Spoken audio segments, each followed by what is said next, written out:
Hello and Not very much, welcome anyway. to another Mushoku Tensei stream. Hey! We are back. Oh. We are reading books, and it just now occurs to me that I probably could start these streams by doing "Ladies and Gentlemen of the Congregation," but I don't wanna. I'm not gonna. So I won't. Why start things off properly when I never have to begin with? You know. Why? Because that's something why that people fix? know they can Why fix go what's away for a minute. Why fix what always has been broke, you know? Why fix what's always been a lovely broken thing? Welcome to a live stream brought to you by a Twitch live service in which nobody's jumping into a thing full of foam in which people are going to inevitably end up suing someone. Yet. Give us time. We may find a way. No one has yet broken their back. Life finds a way. No one has yet broken their back, but boy, mine feels like it. Ugh. We're on pins and needles. With anticipation. Oh, man. But apparently not ice. No, not yet, but give us time. Maybe.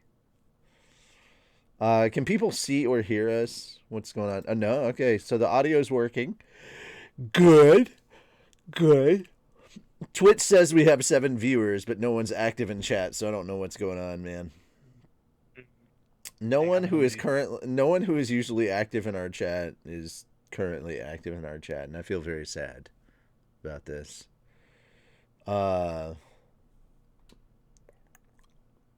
Remember, guys, if you're not active in chat, you can't redeem those channel points.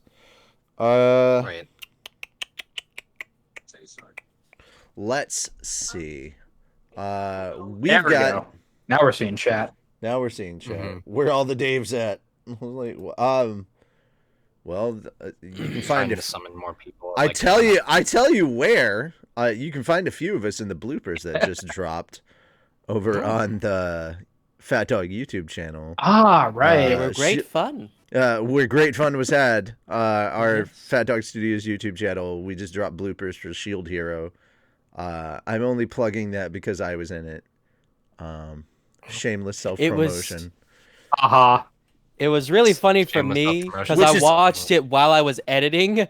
So I'm hearing your voice, and you're not even talking on my computer. So I'm like, what the fuck? Oh, I hate when that happens. I hate that. The only reason with people I'm recorded. Now, to be fair, I'm not plugging this to stroke my own ego, though that is an added fringe benefit.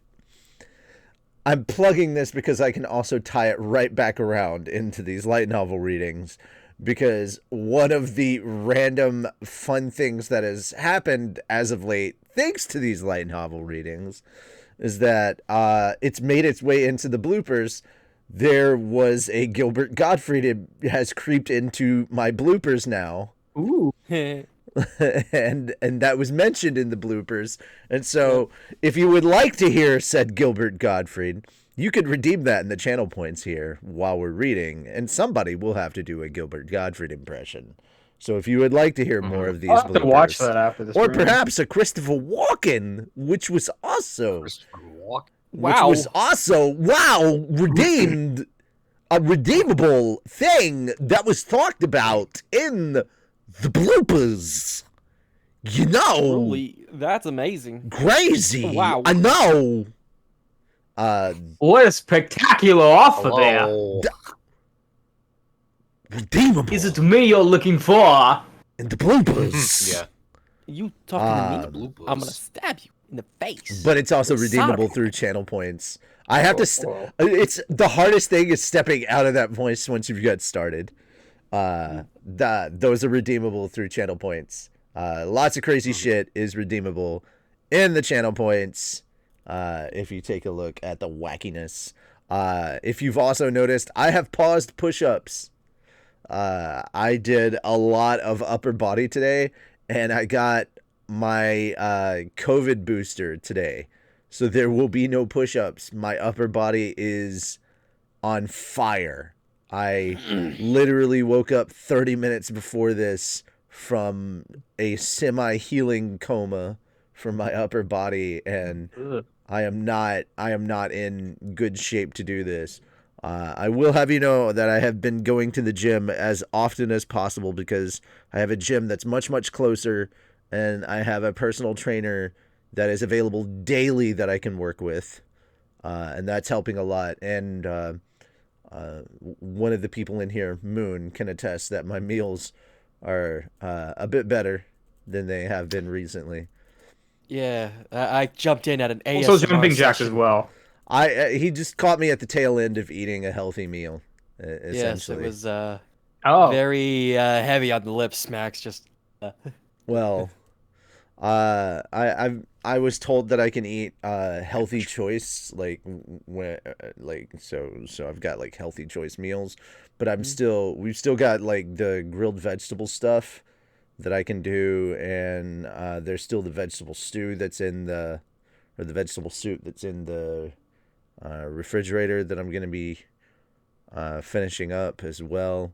So there's a lot of good stuff, good healthy stuff in there for me that I'm gonna be working on. And I've got. By the way, guys, happy birthday to Naruto Uzumaki. It's 10/10. Oh yeah, that's true. Yeah. It is in fact his birthday. And fun fact, 10/10. I find it ironic that it's on Naruto's birthday that the first episode of the new Bleach series dropped. It is official that Bleach is back on the menu, boys. Looks like Bleach is back on the menu, boys! Oh, boy. I know, right? Set the noose. Not today, old friend. Not today, old friend. All right. Did you get to the soup store? I did get to the soup store. Why are you buying clothes at the soup store? Fuck you. Fuck you, that's why. Fuck you! Sorry. I also try to reach out to as many people as I could right now, but... Oh, dude, that's okay. Dude, thank you so much for reaching out to people. That's also... I mean, that's half of their job in chat. Like, that the pressure should be on them in chat. Like, if you're there, reach out to people. Like, they don't have to be friends. Tell your enemies. Bother them. We're obnoxious. We're obnoxious. We're annoying. Come watch us. We're obnoxious. We're annoying. Send us to your enemies. Spam them with us. Hey. You know. So. If you haven't checked it out, some really cool information that we dropped yesterday over on Anime Church. Go check it out. I don't want to reveal too much, but a quick little thing that we were really happy to talk about. No, not a rundown. That'd be way too much. I'm just going to talk about one little thing. We got to talk about The Legend of Vox Machina real quick, and the fact that season 2 of that show is coming out in January, and they confirmed that season 3 was already greenlit, because there's no way you can tell the next major arc in one season. So there is a lot that they're talking about, and holy cow! Yeah, I'm so looking forward to it. Super, super looking forward to it. It's gonna be great. Yeah. Holy cow! A cow with bullet holes. Funny story. That reminds me. I believe there is a transformation of. I don't know if they're gonna do it in the anime, but I remember in this story how they had to flee Tal'Dorei and transform. I think. It may have been minor image or shapeshift, but basically they had to change the entire party into cows at one point. So, holy cow is reputable when talking about Vox Machina. They had to change them into cows in order to hide from dragons, which, funny enough, not the best strategy, but you know what? It'll work. I kind of, yeah. Well. Dragons, I believe, also eat cows, but they weren't looking for cows. Holy cats is the more apt statement. But speaking of holy cats, that saying started from us reading slime. And who wants to read some slime? Woo! I can't. Like that awkward one thing I noticed I just went with there. It worked. Like, speaking of slime, I'm looking at, like, the speaking of literally anything else, who wants to do what we're here to do? Yeah. I'm looking at the thing of Reamer doing his cheeks like this. Speaking of reasons, I'm trying to remember what scene is that from. I don't remember that. Oh, the actual anime? Yeah, from like what scene is he doing the like cheek thing that you have in the thumbnail? I think it's from the moment that he realizes he actually has taste buds and he can actually eat food for the first time now. Oh, that makes sense. Yeah. That's right. That makes sense. I mean, it's like, I can eat food. Keep in mind, Reamer is actually kind of I can taste. Kinda. Great Sage. Raphael does a lot of heavy lifting mentally. Raphael are the real powerhouse there. Yep. They're Without the brainchild. He'd be SOL. He has the ideas, he just doesn't know how to execute them properly. They share a brain cell in common. Unfortunately, that one brain cell is. It's his brain cell versus Raphael's money. Unfortunately, everybody else in Tempest views him as this 7-foot frame. Like this rats along his back. Whatever, and rats along his rats. Rats along his rats. When he calls your name. There's rats along his back. There's rats along his rats. It all fades to black. Oh man. Yeah. Too much we don't talk about Bruno has happened lately. Man. I've been watching a lot of people react to that Kiriko short. It was so damn good. If you guys haven't seen it. I didn't see it. It's so good. Overwatch. I may not like Blizzard, but their animation department is fucking phenomenal, and they spit out a new animation short. The one thing that they could do, their animation short just needs to go ahead and make another one of the. Their animation department just needs to hook up with Netflix and just make a fucking make a series, anthology series, make a movie, something. Just no, deserve it. Make a series. Make a series. Just make a series. Yeah. Just straight up. It would be like. Do it. There's too much going on in Overwatch to do just one. Just movie. break off. Just straight up, their animation department needs to just break off. The thing is, Blizzard is so deeply rooted in that gaming thing, and just their whole setup in gaming that they don't realize that the storytelling environment that they have, and their animation department is wasted on them. And they I played Overwatch 2. It's not as good as Overwatch 1 right now. There's so much wasted potential over there, especially of people. Wasted potential, and there's so many people training wasted. Yeah, exactly. And there's also so many people that are being wasted and tied down to a culture of. I'm trying to think of a way to put this that is not like time crunch, power. Like, what was it? There is hustle culture. No. I mean, there is that hustle culture, but there's also like that. You got to remember, this is Activision Blizzard. This is the Cosby Room people. Yep. Yeah. So. Yeah. This is the dude bro culture, the sexual harassment group. It's the same group of people who want you to call him Creed Cassidy, and no one's calling him that. Keep in mind that that shit was also happening at Riot. They just were a lot better at keeping your eyes away from it by putting out shit like hero reveals and Runeterra stuff. No. They're putting out an awesome Netflix series to keep you distracted. Oh, Arcane, yeah. Yeah, Arcane was good. But they were like, "Hey, look at this amazing shiny thing," and then kicking ignore the other stuff. It's bad. See, the thing is, but the thing is, unlike Cyberpunk, with if you did a series for, say, Overwatch, very much like if you did a series for League of Legends, when people go to the game and they experience the game and they experience the community, no. It's like, just stick with the series. When you go to actually the community in the game, run.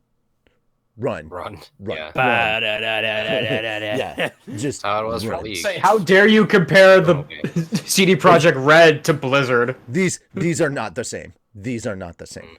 Yeah, don't make. They're much better people with CD Projekt Red. Well, they CD tried. Projekt Red, number one, they know how to actually craft a story in their games. Number one, the community is much better. Now they still have that hustle culture, that because the executives were in charge, that's changing. That is very much changing. The devs are now in charge. The management is no longer listening to one of the big things that they talked about is that the management is no longer listening to their board when it comes to releases. Good. They're listening to their developers.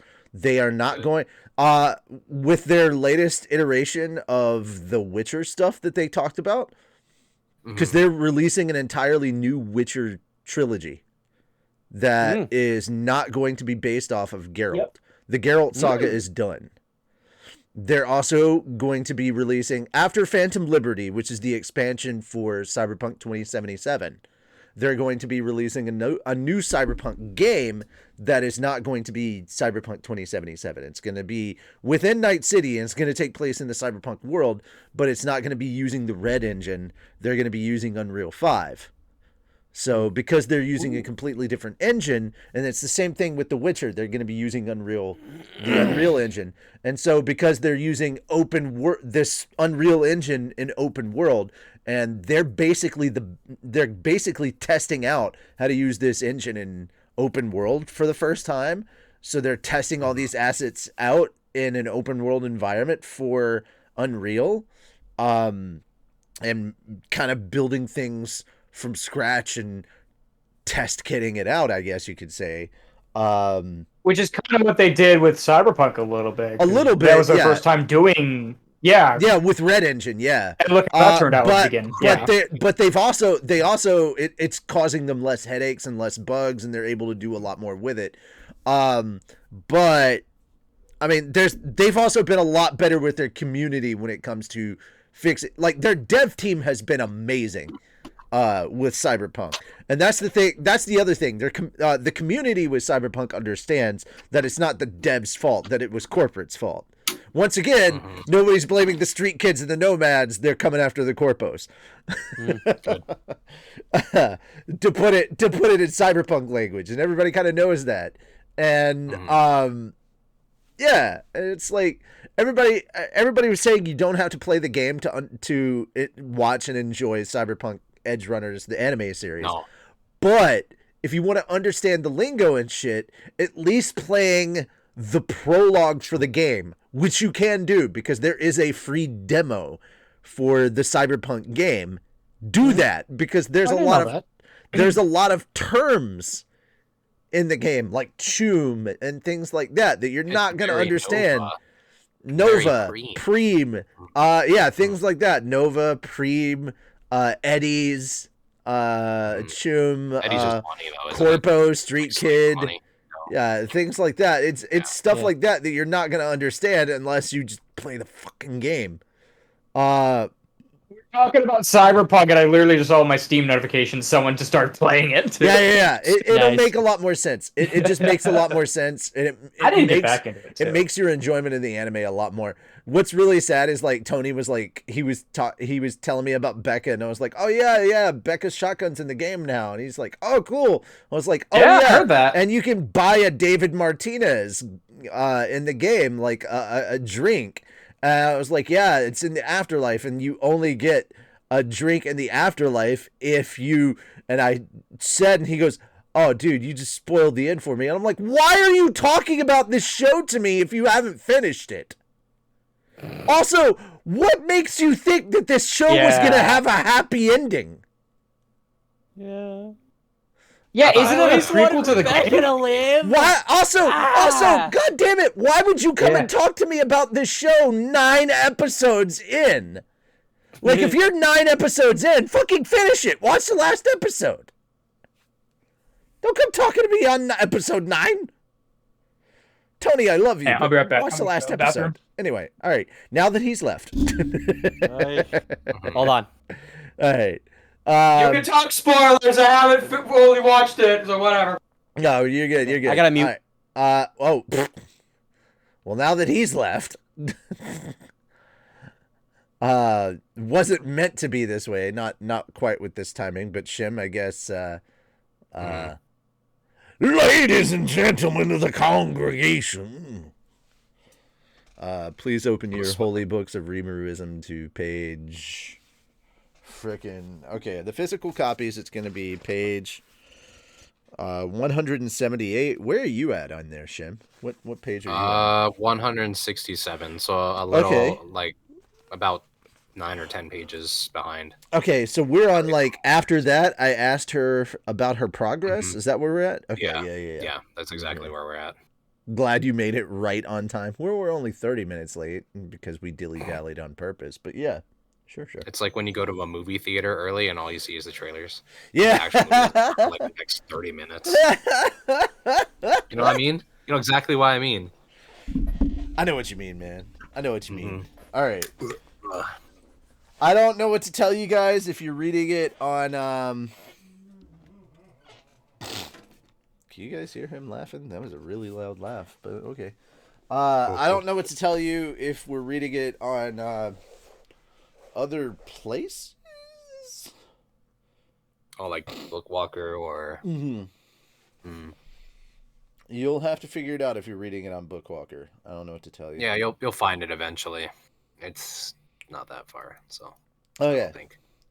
Shim, do you want to take over? Sure. I can start. So, after that, I asked her about her progress. For now, she had expanded the labyrinth down to floor 15. At the current pace, she'd reached 100 several days later. I could decorate the interior along the way, so there was no need to hurry her further. The subsequent floors will formulate themselves at this point, she said. I've got nothing to do right now. Would you like to mess around with the floors that are done? Apparently, the floor-making work would proceed on its own as long as Ramirez had remaining magic strength. Alright, how about we set up Veldora's room first? The domain of Veldora would be on the bottommost floor. I wanted to get it all set up for him, only so I could kick him out of my place pronto. For now, that floor was still an empty space. No walls, no hallways, no stairs, just a door in the middle of nothing. Wow, literally starting from zero, huh? This is my room. This is... Oh, excuse me. That's him. This is my room, Rimuru? Because it reminds me of my time being sealed away. Veldora wasn't a fan. I saw his point. I'd feel kind of bad for him like this. Not to worry, Master, Ramirez smiled at Veldora. I can add stairs and other things easily enough, just by thinking about it. All right, I said. How about we all use thought communication to figure out what we want this place to look like? We connected our minds together, and I showed them what I was currently picturing. Oh, yes, quite fine, Rimuru. I knew you were better than that. I suppose I am in good hands after all. Sounds like Veldora's all for it. Think you can make it into this? You got it. This much isn't a problem. Ramirez wasn't kidding. In another instant, the space transformed. We were quickly surrounded by walls of thick stone, forming a large chamber with several smaller rooms coming out from it. The main chamber was a square 300 feet or so on each side, impassive and looking every bit like a boss room. She did it up exactly like I pictured in my mind. Whoa, this is perfect. That it is, Ramirez. I'm eminently satisfied. I think that was probably Veldora. That's him, yeah. Yeah, he uses the big words. Whoa, this is perfect. That it is, Ramirez. I am eminently satisfied. Glad you like it. Yes, I really am that good, you know? Ramirez didn't get compliments often enough, I guess, because she looked beside herself with joy. I really was impressed, though. If you tried to physically construct this, it'd take decades, not even years, and she was done in an instant.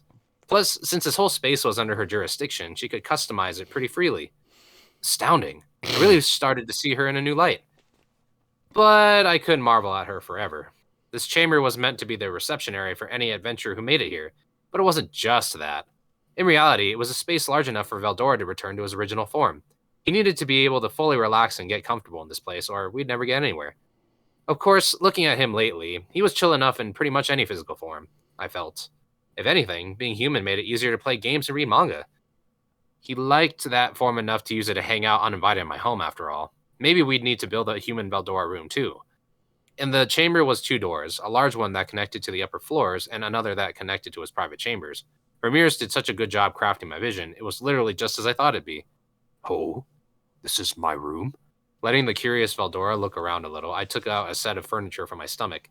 Deftly, I laid down a carpet woven for our town's goblinas, placing a handmade desk and chairs set on top of it. There was also a sofa in case he wanted to lie down, as well as a bed that I wasn't sure would be used very much. The place looked comfy enough to me, and I even copied some manga I knew Veldora would like and filed it all into a bookshelf on the wall. The main chamber was dark and foreboding. This one was a cheerful little studio perfect for young urban singles. Oh, how nice! I mean, that'd be perfect for me. Sounds great. Chirped Ramirez, looking envious. I'd like some furniture like this too, you know. And then there's the picture. I promised I'd bring her some. What's up? No. I love how quickly he just builds a studio apartment for him. I just think I want that. I'd be Fucking very productive in that kind of space. The fucking housing market is nothing in this town. No, it is not a problem. I am envious. Dude.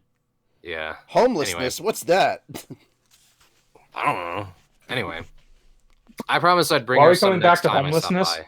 Because literally they built Veldora a studio apartment in the span of like 6 seconds. 2 seconds. Just... Yeah, like fucking the housing market. Reading? Dude. Yeah, we started reading. The housing market in Rimuru in Tempest is like nothing. Homelessness, what's that? What's the line we're on? Like, I promised I'd bring her some next time I stopped by. So just a little further. Yeah, past the picture. Forward. Yeah. This is my room. Oh, with a picture? Yeah. Okay. Yeah, there's a picture. I know we hit upon this last time, but just the usages of Labyrinth is just like so good. Like it's so nice to have. But anyway. Okay. I promised sorry, go ahead. Go ahead. No, you go. I was yawning. Oh, gotcha. Okay. I promised I'd bring her some next time I stopped by. I wasn't sure what to do about sizing it for her, but judging from how Ramirez was already spread out on the sofa and reading manga, I guess I didn't really need to worry. And whoa, there's Veldora sprawled in bed and doing the same thing. Yes, I made him happy. If anyone saw him in here, the solemn majesty of the main chamber would totally go to waste. I really hope no adventurers would see him like this, as unlikely as that'd be. Well, no need to go overboard. We spent the afternoon getting Veldora's room in order before wrapping up the day. 1 week later, the pace had dropped a bit towards the end. The labyrinth was complete down to the 100th floor. The interior, as I directed, was made out of blocks whose structure could be altered freely, allowing us to switch the paths around once every few days. This way, even if anyone memorized the way down, they'd have to start all over next time. Randomly generated dungeons. That's smart. Mm-hmm. Or procedurally generated dungeons. That's nice. Yes. I'm talking truly demonic difficulty here. Selling maps would be sacrilege, I thought. I wanted this to be a true gauntlet, and this way, it'd be a new quest every time. Always fresh, retaining its difficulty, never getting boring. As kind of a failsafe, I did provide save points every 10th floor. It turns out that spatial motion was possible in Ramirez's labyrinths under certain conditions. This wasn't affected by the local magicules, amazingly. It made it possible to do things like transport food in and out, super useful, and it also worked on people, letting them freely travel back to these preset locations. In other words, save points, through and through. Reach one, and you get to start from there the next time. It works on your fellow party members, too. You could cheat a little and just bring someone below where they've been before. This was some debate about that quirk, but I decided to go with it, see how people used, or abused, that feature, and adjust as needed. Besides, even if you cheat your way down a few floors, you'll still have to deal with the challenge waiting down there. There's a boss station at every level, guardians that work along the lines of the local boss warlords dotted around the forest of Jura. I was thinking of making the ones located before save points particularly powerful. If you want to take those guys down, save points weren't going to help you. Basically, someone would need to be strong enough to reach a save point in the first place before they could take others down there. So I didn't think anyone would try to anything stupid with them. If a problem came along, we could always reconsider. We had some nice bonuses in the treasure chests, after all, so I hoped our visitors would try hard to defeat the bosses on each floor. Was it okay for our bosses to kill, or be killed, by the way? Sure, that was another key point. Ramirez's mazecraft had the power to revive life itself, resurrecting any adventurers who came into the dungeon. This could be done only with the subject's permission, but as long as he or she existed as a consenting part of Ramirez's realm, it was all good. Ramirez was, in essence, the eternal leader of anything made with mazecraft. If she was killed, the whole thing would disappear, but otherwise, any of her servants could get revived at a save point, and a servant was anyone she had forged a pact with, or otherwise agreed to the presence of. I still couldn't believe the power of this skill. Now, I see why she wanted Beretta so bad. Ramirez was no big deal out on the surface, but in her world, she was invincible. It's just that the invincibility only worked on people who were part of that world. It didn't work on golems with no free will, including that elemental colossus that vanished. Beretta, meanwhile, wasn't just a puppet, and that meant he was invincible, now that he served Ramirez. She had training too now, which made me begin to wonder if I should start worrying about them. Training was kind of strong after all, and if she couldn't be destroyed, not even Benimaru or Shion could beat her. Beretta and Trainee were still outside, beavering away at the arena construction work, but still. Thanks to Ramirez's hard work, the labyrinth was smoothly approaching completion. Once things calmed down a bit, I'd need to talk to her and her servants about keeping the maze defensible, but that'd be later. Ramirez, did you make the thing I asked for? Oh, this, right? Here it is. This was a resurrection item. In order to receive the immortal attribute within a mazecraft world, you needed to give your express permission. But we planned to have tons of people storming in. If it was open to the general public, it'd be a pain to get everyone's agreement on paper. Maybe Ramirez could keep track of a small handful of visitors, but if multiple parties were running around at once, she couldn't keep up. That's why I asked if there was a disposable item for single-use resurrection purposes. What she gave me now looked like a regular old armlet, knotted together like a friendship bracelet. Did you check to see if this works? Sure did. I tried it out on Beretta last night. Well, what are you doing to him? Apparently, Beretta willingly agreed to this, his reasoning being, I am a demon, so even in the worst case, I will not truly die. I know I asked and all, but this was ridiculous. Thanks to that, however, I knew we had a working bracelet. Trainee had taken Beretta's core out of his body, and within 10 seconds, the corpse was transported out of the dungeon and fully revived. Perfect. I appreciate Beretta being brave enough to try it. Ramirez smiled and nodded. Oh yes, this was the first disposable item I ever tried to make after all. I figured it was possible, but I'm just glad it worked. This was her first time? So what if it didn't work? I shuddered at the thought. She could have at least tested on animals or something. I wish she wouldn't be so rash. Regardless, we now had resurrection bracelets. Ramirez reported that she'd also prepared return whistles that brought you back to the surface in an emergency. We could sell both of these at the labyrinth entrance. Buy them or don't. It's your choice. Don't blame us if you die or get lost down there, though. Me, I'd definitely buy them. We could work out the prices we charge later, but for now, we were all set. It's just classic RPG, stuff. You see an item that says it's a revival antidote. You're going to be finding stuff that's going to poison you. Get the fucking antidote. Right? It's classic RPG. Yeah, but here's the thing. You're going for... Here's the thing. Unless you're an other worlder that lives in the era of video games, you wouldn't know this shit. Yeah, that's true. No. And so now I have a question. So most of the adventurers that are gonna go dungeon diving wouldn't know this stuff.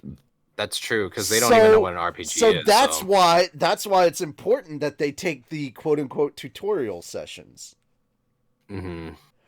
Now I'm actually curious, if are the revive items, are they going to be revive items, 1, and 2, are they going to be basically look like feathers? And when these adventurers look at them, they're going to be like, what is this used for? No, it's not a Phoenix down. It's not a Phoenix down. It's a bracelet. It's a bracelet, and everybody is given the item at the beginning. Mm-hmm. And the first one is free. You have to buy it. The first one is given to you free. Everybody gets one. You have to pay for them afterwards. You lose it. Mm-hmm. You lose it. You abuse it. It's all right. It's gone. It's gone. You have to buy it again. You have to buy it. You have to buy another one. Yeah. Smart system, actually. Yeah. Yeah, dude. Very smart system. You want to live in the labyrinth? You get one and done. You have to get one free. It's a try before you buy system, basically. Can they give items to each other too? Like, can they use their things on other people, or is it only for that person? I think it's only for that person. Can you double up? Okay, that makes sense.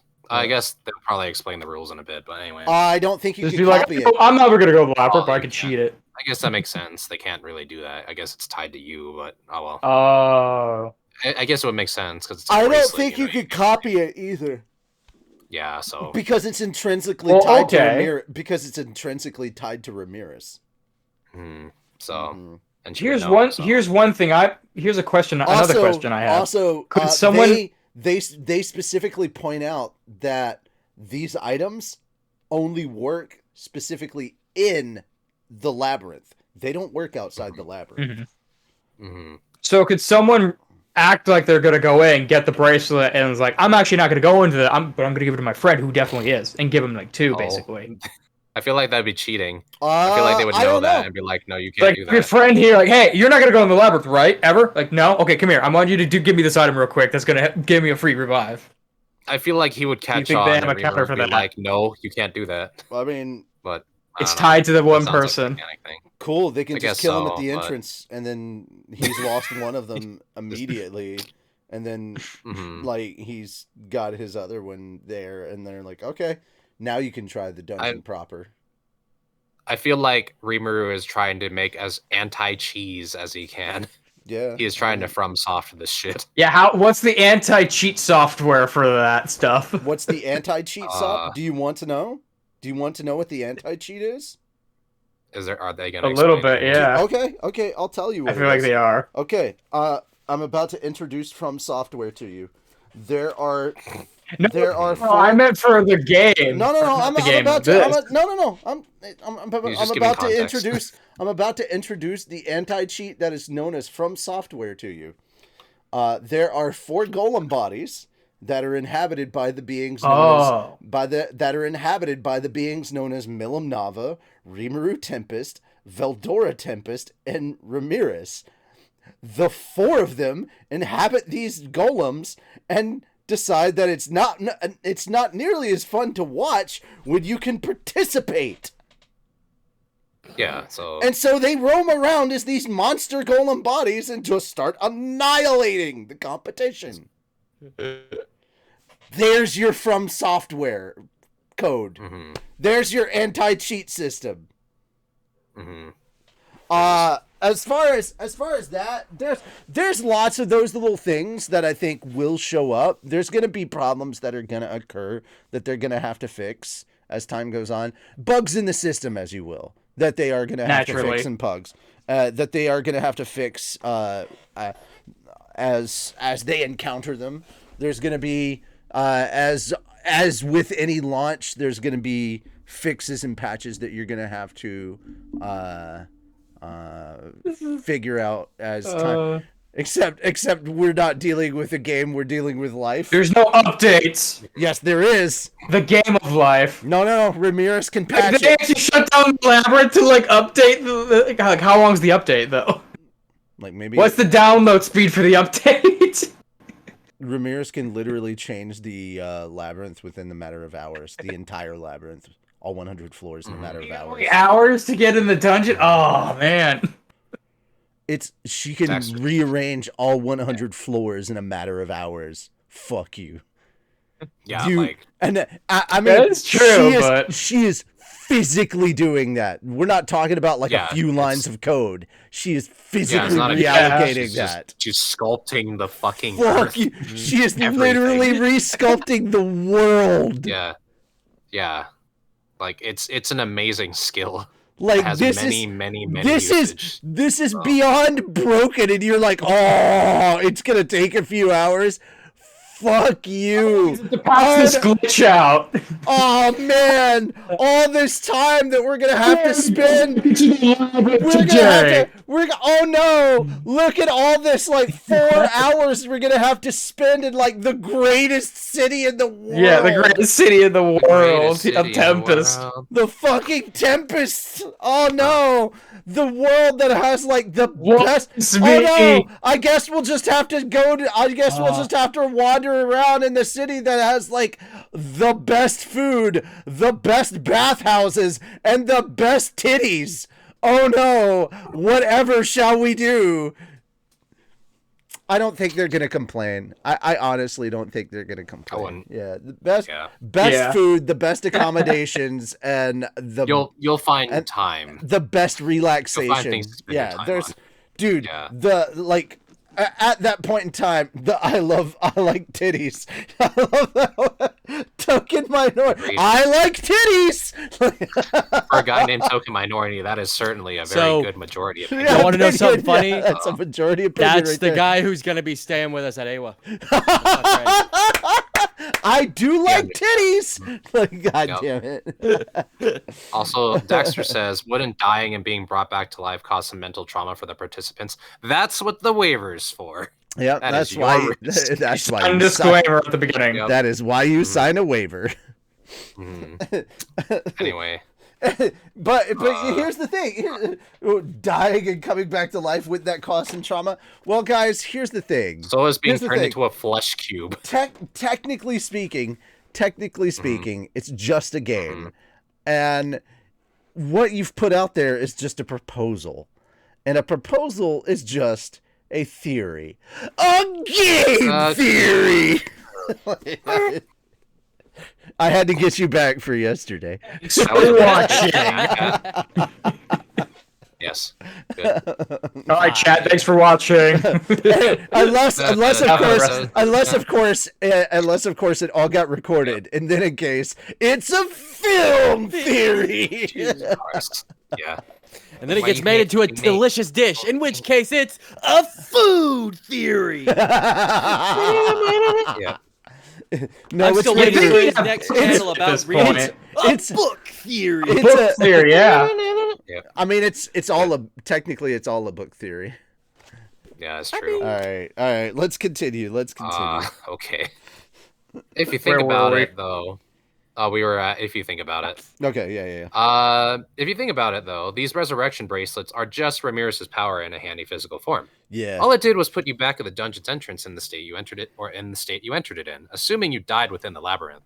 I think we'd better carefully explain to customers that it wouldn't revive you just anywhere in the world. Yeah. Some people out there, because it's not. The whole world is not Ramirez's thing. This is the other thing. This is the other thing I like about how Fuse writes his stuff is it's not just hey, we should probably these are important things that I should also cover. He does a good in-world way of saying, hey, we should probably get a Rimuru explanation for this. Yeah. Yeah. So yeah. Sorry. Yeah. Continuing on. All good. Yeah. I think we'd better carefully explain to customers that it wouldn't just revive you anywhere in the world. Some people out there, it's in one ear and out the other. If they die outside somewhere because they assume the wrong thing, that's their problem. I mean, yeah. Somebody would try to do this, though. In one ear, out the other. Yeah. But what you're saying is, I could die with this item. Demon Lord. Some asshole is going to be like, this resurrection bracelet will protect me from harm. And then so you're saying there's a chance. I hope you'll get your money back. So anyway. I am willing to test this theory. Yeah. A game theory. Jesus Christ. If they die outside somewhere because they assume the wrong thing, that's their problem. But I still feel bad for them, so I ought to make sure I get the message across. Oh my God! If we die in the game, we die for real. It's true though. It's because you still feel the pain and everything, so it's not like it's exactly a game. Oh yeah. Just so wait, if we get stabbed in there, VR. It's still gonna hurt. You know what? Yeah. You just go find out for yourself. All right. First guy gets stabbed. You test that free revive by yourself. Have. Yeah. Yeah. So. At least they got potions too. The first guy decides to conduct the experiment, decapitates himself. Just by himself. It's like you can do self-damage. Yeah, it hurts. It hurts a lot. Oh. And then he just. Then you have those weirdos who enjoy that. He just comes back and he's like, okay, that's an experience that I never want. Oh no, the worst thing of all would be if he comes back and you just see him very eagerly go back to the counter and purchase another resurrection bracelet and go back and be like, that was awesome. Again. That was awesome. I need to do it again. Yeah, no. Yeah. But then you got a problem. That's an excellent marketing opportunity to a fetish franchise. It is. Yeah. You've got all your Oh, preferred no. methods of suicide. No. Is that okay? Oh. You know what? That just reminds me of the suicide. That just reminds me of the suicide machines from Futurama. Futurama? Yeah, it's like that. But, Yeah, I remember those. Oh dear. God damn it! You can do it over and over and over again. Sorry, if you want to pay. sorry. This went to a really dark place. I did not mean for it to go to. It's a dark Hello, place. darkness, my old friend. Anyway, continuing on, Shem. I'm sorry. Okay. We've You are interrupted loved. We have interrupted you 4 times on this one page. It's all right. No, it's not. It'd be what it do. So. It Yeah. do be things. Yes. Mm-hmm. So the basic framework of the dungeon was complete. Not bad for a single week's work. I asked Raphael out of curiosity if he could make something like this for me, but... Report. The subject Ramirez's intrinsic skill, mazecraft, cannot be replicated. It sure didn't take its time providing that answer. Dude, he'd be so broken with that too. Oh, Come on. Although, Can't get all these skills. theoretically, could he magically, just only in his stomach, make a maze? I mean, yes? Question mark? I don't know. Yes, I don't feel like a very He top ate down, the labyrinth, maybe. a very top down 2D maze. Yes. Yeah. Yeah. Well, I mean, it held Veldora 3-dimensionally. It held the other guy. What was he, a demon or a spirit? Ifrit. Yeah, In him. spiritual form, not in physical form. Mhm. True. If it was physical, he'd be like, blah, blah, blah. Right. You know? He'd be fucking huge. It's a whole Anyway. different fucking thing. Mm-hmm. Anyway, it sure didn't take its time providing that answer. No, only Ramirez could do this, and really, I ought to thank her for camping out on my doorstep. Or camping out on my doorstep, excuse me. It's always Great helpful job, when a Ramirez. homeless demon lord just shows up to do some work for you. Just Yeah. kick it on your doorstep and just be like, yeah, sure, I'll fucking craft a whole fucking universe underneath your fucking city. It's fine. Yeah, no biggie. Real quick, going back to Yeah, it'll be fine. Real quick, going back to what the Moon's idea, I feel like with how Rich kind of compared it, it'd be comparing what you could store on a PS1 versus what you can store on a PS5, basically, as far as like the labyrinth size would be concerned. I don't know if land masses are comparable to like memory sticks and like consoles. that Storage or exist whatever. in I don't know. I'm consoles. just trying to I rationalize get it. I it a know little the bit. metaphor, but it's like I don't know. I feel like there's Yeah. I'd say it's more there's two different comparable. things going on. I'd say it's more comparable to what you can store on a PS5 compared to what you can store on the planet of Jupiter. Yeah, it's different maybe. things. Yeah, It's different kinda- comparisons in terms of kinda- Very different. like So these are not comparable. Like it's yeah, because like Not by a you long know, shot. PS5 is like storing data and stuff. Hmm. Jupiter, you could do like land masses, fucking geological, fucking sculptures, you could store you know, you could store Earth big. like 40 times. big. Like So yeah, like Earth this could this fit skill is the- ridiculous. The entirety of our planet, all of humanity could fit into the eye of the fucking storm that is constantly being generated on that one little spot in Jupiter. Yeah, Yeah. Mhm. yeah. I Our think whole Dash ass is right. planet. Yeah, dude. I'm like, Yeah, but nah, like bro. you know, just in general, Nah, bro. Big. big versus small. Small different thing, Small. but still big. But versus big thing Big out thing. there. Yeah. It's So- different. Comparatively So- very small. So Mhm. it be what it be. That's the It be what it nice be. way to put it. Anyway, Yeah. let's continue on. Yeah. Great job, Ramirez. Now we can finally move on to part 2 of the plan. She flitted her wings as she replied. Oh yeah. Of course. I'm a hard worker when I want to be, you know. Oh yeah, there's turned to multiple Veldora. parts. Yeah, so Shit. yeah. I've turned to Veldora. Well, sorry this took so long, but I think it's time for you to let your aura out. Here we go. Ah, the time has come, has it? I am ready. Oh, God damn Yes, it. the moment. You know what? What? Technically, you're What? not wrong. What? He said, you said, the time has come, has it? He goes, zip. I'm like, God damn it. It's just another Veldora. Finally, I can let it out. He goes, finally he can let it all out. Zip. It's just instead of it being his massive dragon dick, it's his massive dragon aura. I just thought it was just another Veldora. No. Just a very Now I smaller can one. finally release my This is giant very monkey. big gut. Form. Oh, thank God! I thought he meant his penis. My penis. Yeah. Everyone went for the joke. I love it. All right. Yeah. Mhm. Anyway, That makes sense. yes, the moment was here. The dungeon had ducts and stairways connecting all 100 floors to one another. How did they keep things ventilated all the way to the bottom? With magic, and that's the best answer you can get from me. Or with magic, and that's the best answer you can get from me. Maybe we didn't need those ducts at Veldora all. magic bullshit. That's basically how they explain a lot of things. No, It's that's fucking actually magic. a quote. Don't That's explain actually shit. a quote from our abridged. Fucking Veldora Yeah. magic bullshit. It's just whatever, man. Wait, Maybe how we do you didn't need those ventilate ducts this at all. entire place? Magic. Fucking Veldora Magic. magic bullshit. Magic. Find all that Of out course, on the internet. everyone's favorite.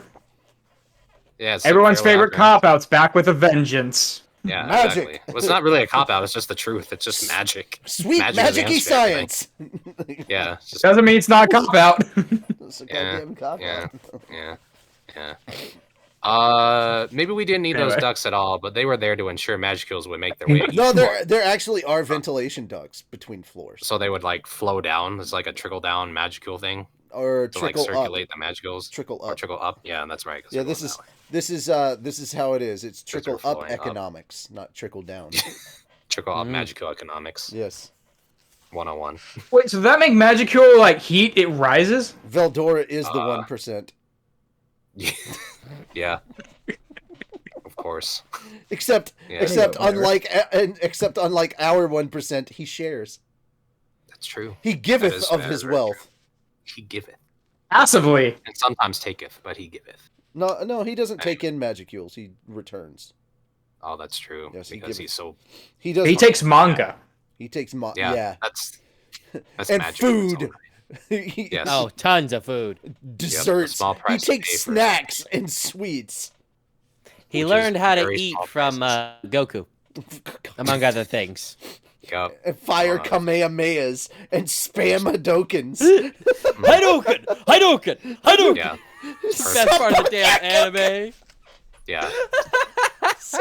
Spitting, and then the spitting bird kick too. No, No, that's, that's yeah, Chun-Li. That's Chun-Li. He did Yeah, the she does the Senpaku. upside down one. If Yeah, it's that- if he's that's right the side up, other it's one. I thought he Senpu, did the- or Tatsumaki Wait. Senpukyaku. If Yeah, it's upside Tats- down and spinning. Yeah. If Yeah, it's upside so- down, it's. I it's swear he Tatsumaki. does that. No, he Street, did. Street Fighter. No, he did Tatsumaki Senpu. I don't know Street Fighter enough, Senpukyaku. Yeah, because he was right side up, right? He was like, right side up. He wasn't. Yeah. He wasn't so upside down. both are Spinning bird Ryu. kick is. Yeah, Spinning is bird Chun-Li. kick is That's, Chun-Li. It's upside down. Yeah. yeah, that's a fucking funny helicopter thing. Oh, she does. Tatsumaki Oh, okay, I'm getting the Senpukyaku. names mixed up then. Yeah, you're Yeah, getting yeah. the names Oh, mixed okay. up. Similar technique, just Similar different technique, positions. just- very well. Different positions, different characters. Exactly. So. Anyway, one of them has immaculate thighs, and the other one is Chun-Li. Nice. Crush man's head between thigh like Sparrowig. Yeah. Anyway, Damn it. Of course. yeah. Yes. Welcome to Should've- Slime Monday, everybody. Hello. So We're talking great. about Oh, Ryu's man. giant thighs. It's Shema though. He could. Can he say that? I don't know. Yeah, he guess I can. probably- Shim can say It's too that. late to take it back now, I guess. Does it matter? Anyway. It's Does it it's ma- Twitch. Yeah. Does it matter? Whatever. Doesn't Oops. even care. Nah. And that and that rush of magicals We'll move would back to happen once- YouTube. We don't care. will move back to YouTube and then get banned there, but then we'll come back. It's fine. But, then we We'll can't- figure it It's like out. life. but we came Come back back. and forth. We'll be like Napoleon. very We'll come back. At very worst, we'll Backstreet's be on back, Vimeo. alright. Yeah. At the very worst. Or we're Scott Cawthon. I No. always come back. No. Okay. Let's go back to Mm, reading. Anyway. And that rush of magicals would happen once Veldora came to that central chamber in floor 100, assumed his original form, and cut loose. All right, here I go. Why do I imagine him in dragon form, like powering up like Goku? Yeah. Just, Yeah. That is how I powered the temple that is my body. No, I'm not doing the voice right, sorry. no, we are not doing Cell. No. You know, it's Hello, Piccolo. Want to see me drink this guy? No. Jesus Christ. No, stop. Stop. No. No. Holy shit, they're all over the place. Come back. Come back. Come back. Come back. We're in Yeah. slime. We're in slime now. Back to slime. Yeah. Back to Yeah. slime. Yeah. We'll be here forever. Yeah. But I Yeah, suppose he we need felt to move better on. that way. Instantly, a spectacularly evil aura engulfed Ramirez and me. I had enclosed us in an absolute defense barrier, just in case, but for a moment. It felt like a bomb went off in front of us. God damn it. As I say, let's come back to slime, you say a spectacularly evil aura engulfed all of us. Yes. And I'm like, well, I am pretty disturbing, is immediately what I heard in my head. God damn it. Going back to It's Cell. that man. lingering abridged. DBC It's abridged. Veldora. He connects everything to Dragon Ball. God damn it. Mhm. All right. That's true. Mm-hmm. Let's yeah. We're going back to Dragon Ball. No. Sheesh. Can't do the voice. I can't. Sheesh. Sorry. It's okay. Let Shem continue, That was- everyone. I'm trying I'm to like sorry. picture how Let's she's saying go. this though too. It's like, phew, sheesh, that was dangerous. A shaky Ramirez said. If you didn't protect me, I might have been blown right out of here. Yeah, that was stronger than I thought. The shockwave was packed with an intense concentration of magicals, easily enough to kill a normal person. Make way for Veldora. The boss chamber, Veldora's underground lair was pretty large, but with the storm dragon back to his normal size, it actually seemed a tad cramped. I hadn't seen him in dragon form in a while, and the sight was just as stately and magnificent as I recalled. Seriously, if he would just keep his mouth shut, he'd be so majestic. Majestic. Such a relief. Majestic. Quack! That is a big bird. So majestic. That is a very big bird. He's a very big bird. Kick it I wanna- ass now. Damn it, Rich, you know what you just did to me? Mm. You put the image of me.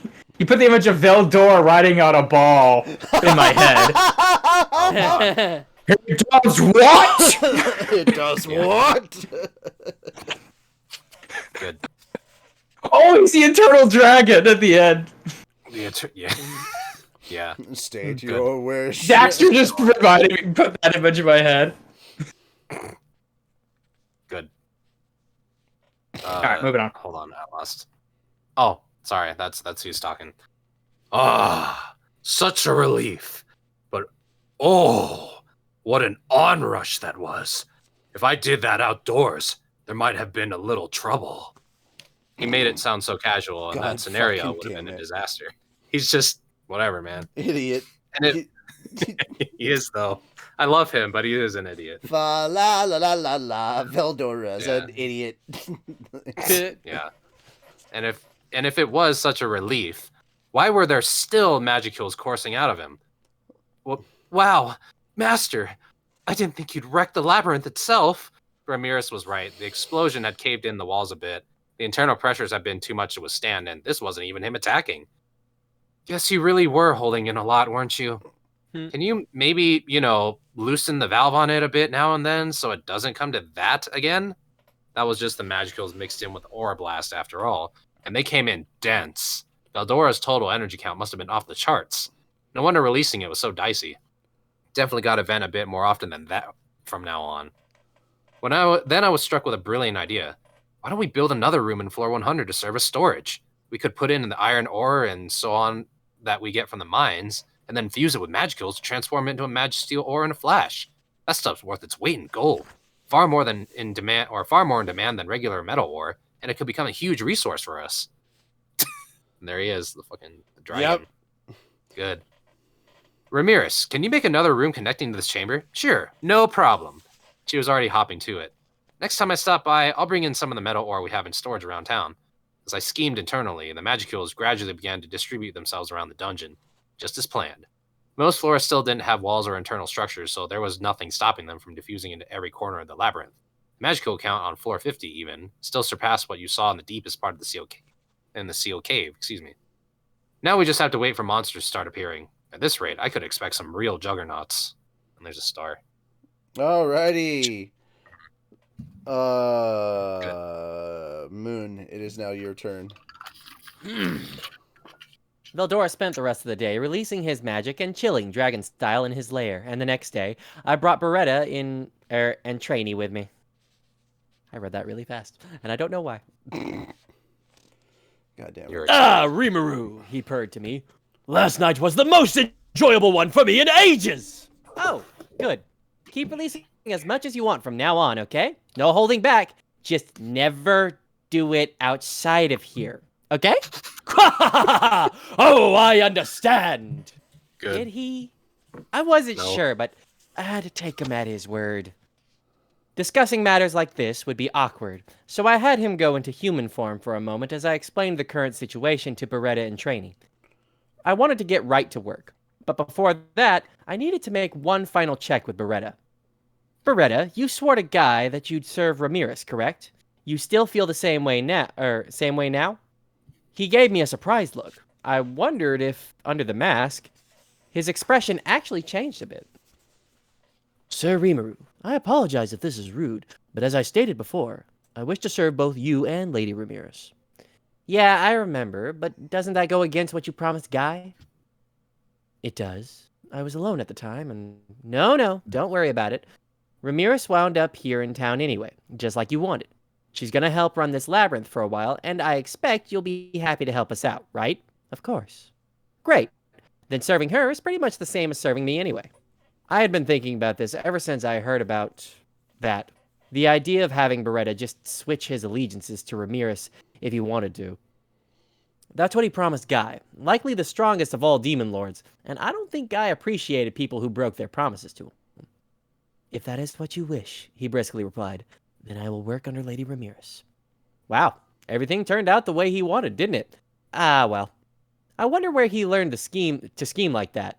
Understood. The answer, of course. I didn't need to hear that. Raphael just doesn't let up, huh? Who does it think it is? Maybe Raphael's the real schemer here. Yes. Yes, it is. That's the answer. Like, I love how Shim's like, that, pointy, the pointy finger. Shim is like, yeah, the real schemer all along. We knew it. It was me. It was that. Me, Austin. It sounded a bit sulky about that, but I wasn't about to start caring. Excellent. From now on, Beretta, you will work as Ramirez's servant. And her servant I shall be. But I still remember the great debt I owe to you, Sir Rimuru. If you seek anything from me at any time, please just say the word. I will, thanks. I then undid the master lock set in Beretta's core, handing the roll over to Ramirez. With that, I could only take credit for creating him from now on. I'd get to give him orders again if something happened to Ramirez, but otherwise, Ramirez was his sole master. That came as a relief. Now Guy had nothing to whine at me about, and I could certainly trust Beretta to keep Ramirez safe. Besides, this labyrinth was proving useful in many more ways than I originally guessed. On the surface, it was advertising to get adventurers to visit town. Underneath, it helped Veldora let off steam and generate the massive magicule counts needed to turn metal ore into magisteel ore, as a byproduct of the process. The maze would be a great springboard for future research into the nature of magicules. And all in all, this was a much more vital asset for Tempest than I thought at first. Trainee protecting this asset alone made me nervous, so having Beretta around put my mind very much at ease. As for Ramirez herself, the new master of Beretta, well, this sudden event was making her weep tears of joy. My little Beretta, now my full proper servant. Now I'm no longer all by my lonesome forever. Forever? That's a question.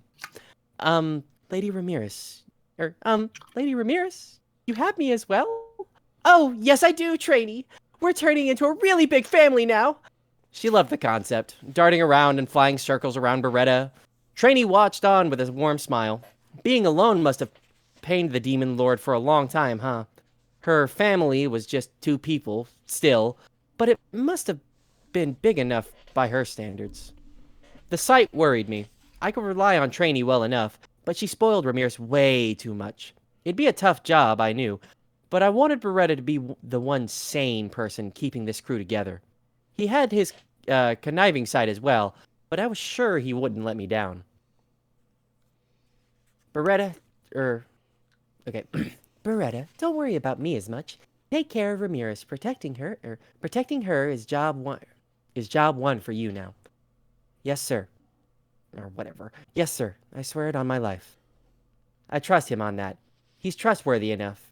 Ramirez and Trainee alone might find it rough going, managing all the monsters we'll find in this maze.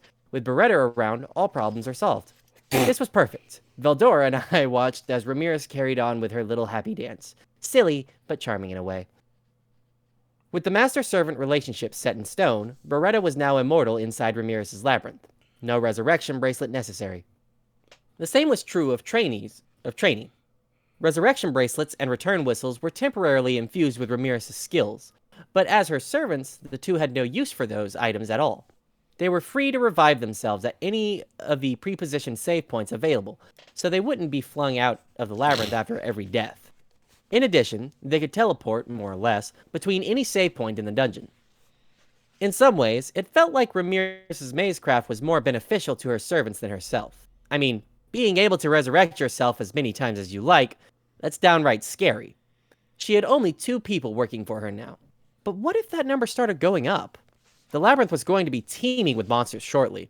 If she had full control over them, they'd be a virtual army for Ramirez. There wouldn't be any calling her a pipsqueak then. Not without serious consequences. And oh man, what if they had the immortal attribute too? You just couldn't downplay this threat. Really, in terms of the defense it offered, Ramirez's skill couldn't be more superior. People just never worried about it because, this was Ramirez we're talking about. No big problem, just a lovable, lonely, tiny pixie. I'm sure she'd never even think of commanding an unstoppable army of invincible monsters or anything. Probably. Star. Alright. Sonic, you're up. Now on to the next step. The labyrinth's internal structure. With 100 floors to fill, coming up with a maze for each one seemed daunting.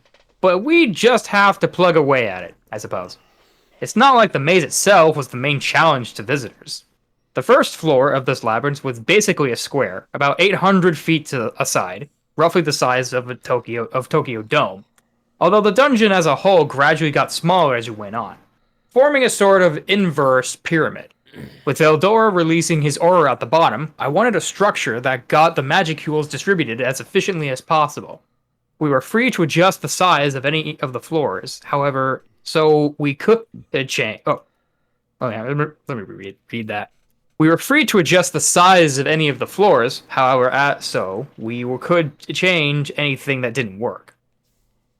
It was really an anything goes kind of thing. Beyond the realm of beyond the realm of common sense. Better not think too carefully about it.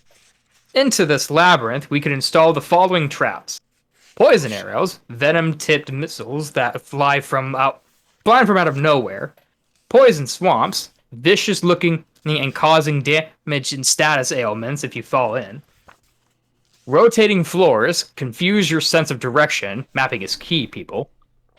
Moving floors, running by themselves, pretty scary. Bladed wires, strung at neck level along the path, nearly slicing off your head if you walk through without noticing. Okay. Lethal if paired with a moving floor. Here's the thing. For this, you're breaking the fourth wall. So it's like poison arrows, venom-tipped missiles that fly out of nowhere, poison swamps, vicious looking, and causes damage and status ailments if you fall in. So you're talking directly to the audience when you're doing this. And it's like, rotating floors, confuse your sense of direction. Mapping is key, people! So it's, it's like... Gotcha. So you're talking to the audience when you do this, because you're pitching it, So... Alright, should I start from the top then, or just where I was? Start with moving floors. Alright. Moving floors, running by themselves, pretty scary. Bladed wires strung at neck level along the path, nearly slicing off your head if you walk through it without noticing. Lethal if paired with the moving floor. Pitfalls, causing falling damage and pains of fear once you see what's waiting for you down there. Mimic tracks. I don't know why I can't say it. Mimic chests. Think yourself you found a treasure? No, it's me. Exploding chests. Think you found yourself a treasure? Kaboom! Magic rooms. Hello, about time some prey stepped in. Closing room. Start a fire inside one and dark level. It's You know what a closed room do? Dark level. You know what a closed room do when you start a fire? You Becomes a die. vacuum. You run out of oxygen. Blow up, you right? run out. No, Yeah. no. Oh. You run out of oxygen and you suffocate. Yeah, just No oxygen, yeah. Yeah. yep. Dark rooms. It's common sense to bring a torch with you, right? If you didn't, I could sell you one at an exorbitant price. At an exorbitant price. Yeah, it like cuts the word off, so that's kind of tripped me up there. Oh, okay. Yeah, it's just how I have it formatted. Low ceiling levels. You sure don't want to run into a monster when you're crawling on all fours. Levels with special ground effects. Whoa, what's a volcano doing in this labyrinth? And so forth. Combine them, then you could implement pretty much anything imaginable. Nice work, Ramirez. You can craft these kind of traps. Hang on. Nice work, Ramirez. You can craft these kind of traps with your skill? Sure can. As long as it's within the labyrinth, I could set up nearly anything. She was probably right. We were on the 100th floor right now, but the composition of gases in the air were a little different from the surface. Everything she accomplished with this reminded me once again of the power of mazecraft. By the way, she asked, what's this closed room thing? Does that count as a trap, really? I gave her an evil grin. Well, in the air, there's this gas called oxygen. People, and most living things, really breathe this and bring it inside their bodies. Although, sometimes you see exceptions like me or Veldora. If there's very little oxygen in the air, taking a single breath could what's the word? Asphyxiate. Asphyxiate. Thank you. I'm like, well, I know the word. I'm just, why can't I say it? Asphyxiate you. Oh my god. Asphyxiate you. Thank you. And maybe even kill you instantly. So you gotta be careful in rooms like that. That's the golden rule. Simply sealing off a room is not terribly dangerous, but if you start a campfire or something, you can drain all your oxygen from the space and even replace it with poisonous gases. Best not to leap right into any old room you can find in the labyrinth or hidden areas, you know? You need to analyze the atmosphere inside first, asking whether there is poison gas and measuring the oxygen content. That's Adventuring 101 right there. No, it's if you not. can't do that, you're not going to live. That's not Adventuring 101. Oh, you mean it's not Adventure 101? That's not Adventuring 101. That's like advanced adventuring. That's the first dive. That's not 101. That's like 301, maybe. That's not adventuring basics. That's advanced level shit, Rimuru. You're so Adventuring stupid. basics, it's like Yeah. how to start a fire. Yeah. How I to think gather wood. somebody We're talking like maybe 301, if anything. I think we're talking about like 501 when you get into chemistry. When Yeah. you start talking about oxygen and oxygen deprivation, like no. Poison gas and asphyxiation and Yeah. all that junk. Yeah, Yeah. carbon And monoxide. fighting while in a small area. Carbon dioxide Monoxide poisoning and monoxide poisoning. Like, it's a whole different thing, Mhm. dude. The reason why that happens Yes. via your lungs and stuff, which is medical stuff Hmm. as well, and anatomy and biology. So it's like, Yeah, that's at least... if I'm being generous, that's at least 3 or 401. That's not 101. Rimuru, you're a moron. Yeah. That's why Raphael's the one who does all the scheming. Guys, once again, this is the reason why Rimuru should not be the one in charge making decisions. This is why we leave it up to... But here we are. This is why nobody attends Kappa Kappa Slime. yeah. If you're not gonna live, if you do that, you're not gonna live for very long. No. This world runs off magic, so you ought to at least have wind-based magic to circulate the air around. I explained all this to Ramirez in the easiest term I could think of, but she still really didn't get it. My, certainly sounds like a mean trap anyway. If it doesn't affect us, I suppose I don't. He considers it to be Adventuring 101 because he graduated from the University of From Software. Like, if Elden Ring is your basic starting point of adventuring, then yeah, everything is 101. Yeah, Yeah. That's not your starting point. no. I mean, you have to we gotta remember that he started with killing A-rank monsters like it's nothing. So, But it's him though. It's Rimuru. Yeah. To be fair, Rimuru does not realize himself fully, anyways. Here's the thing. He doesn't understand that he himself is broken because he's broken. Yeah. Mm-hmm. He is very broken. Oh, and think about it. If he went, hey, I'm finally here, and then he got squished. Episode 1, that's it. The whole series is gone. See, here's the difference. We don't have any more. Ainzul Gon knows that he's OP because he worked in the previous game to get where he was, and he has a basis of comparison. He can see what normies can do. And he can see what he can do. Rimuru, like, he understands that he can do some... Like, he understands that he has some broken-ass abilities, but he doesn't understand just how broken he is. He doesn't know the limit, basically. No, he really doesn't. He really doesn't. I can't wait until next month. It's not. I can't wait till next month, because the new volume of Slime comes out, and this motherfucker is going to find out so goddamn quick just how ungodly broken he is. Because there's a country that decided to fuck around, and boy are they about to find out. Oh boy. Yeah. They fucked around with Rimuru, and they're about to find out. Yeah. Don't fuck around and find out, Frieza. Oh, wait, you messed with who? Rimuru. Oh no! No. They fucked around with Veldora, and now Rimuru's about to make them find out. Oh no. Oh, that's right. Oh. Wait, wasn't this already and made into the books already? I thought it wasn't. Oh, interesting. This is further on in the books. Yeah, it's just way further on in the books. Yeah. No. I meant from the books you read already. Yes. Yeah, that you've read. Mm-hmm. But you're saying there's new books coming out about? Oh wait, no, right after that, I guess. Mm-hmm. Okay, never mind. Officially translated stuff. That's coming. There we go. That's the kicker. Demon Souls would be advanced reading. God damn. Mm-hmm. That's true.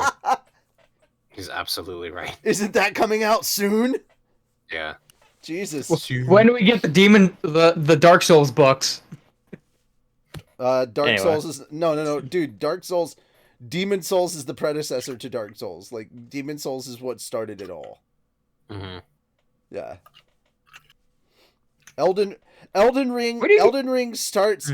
Technically, Elden Ring isn't the thing that starts the whole franchise, and then Demon Souls is what is the one that really kicks everything off. Actually, I'm not sure. I don't know. Elden Ring is after. Bloodborne fit into that then. Bloodborne's a whole different thing. Okay. Made by the same company though, and same with Sekiro as well. Made by the same company, but not. Not part of the same world. Different worlds, different universe. Not the same thing.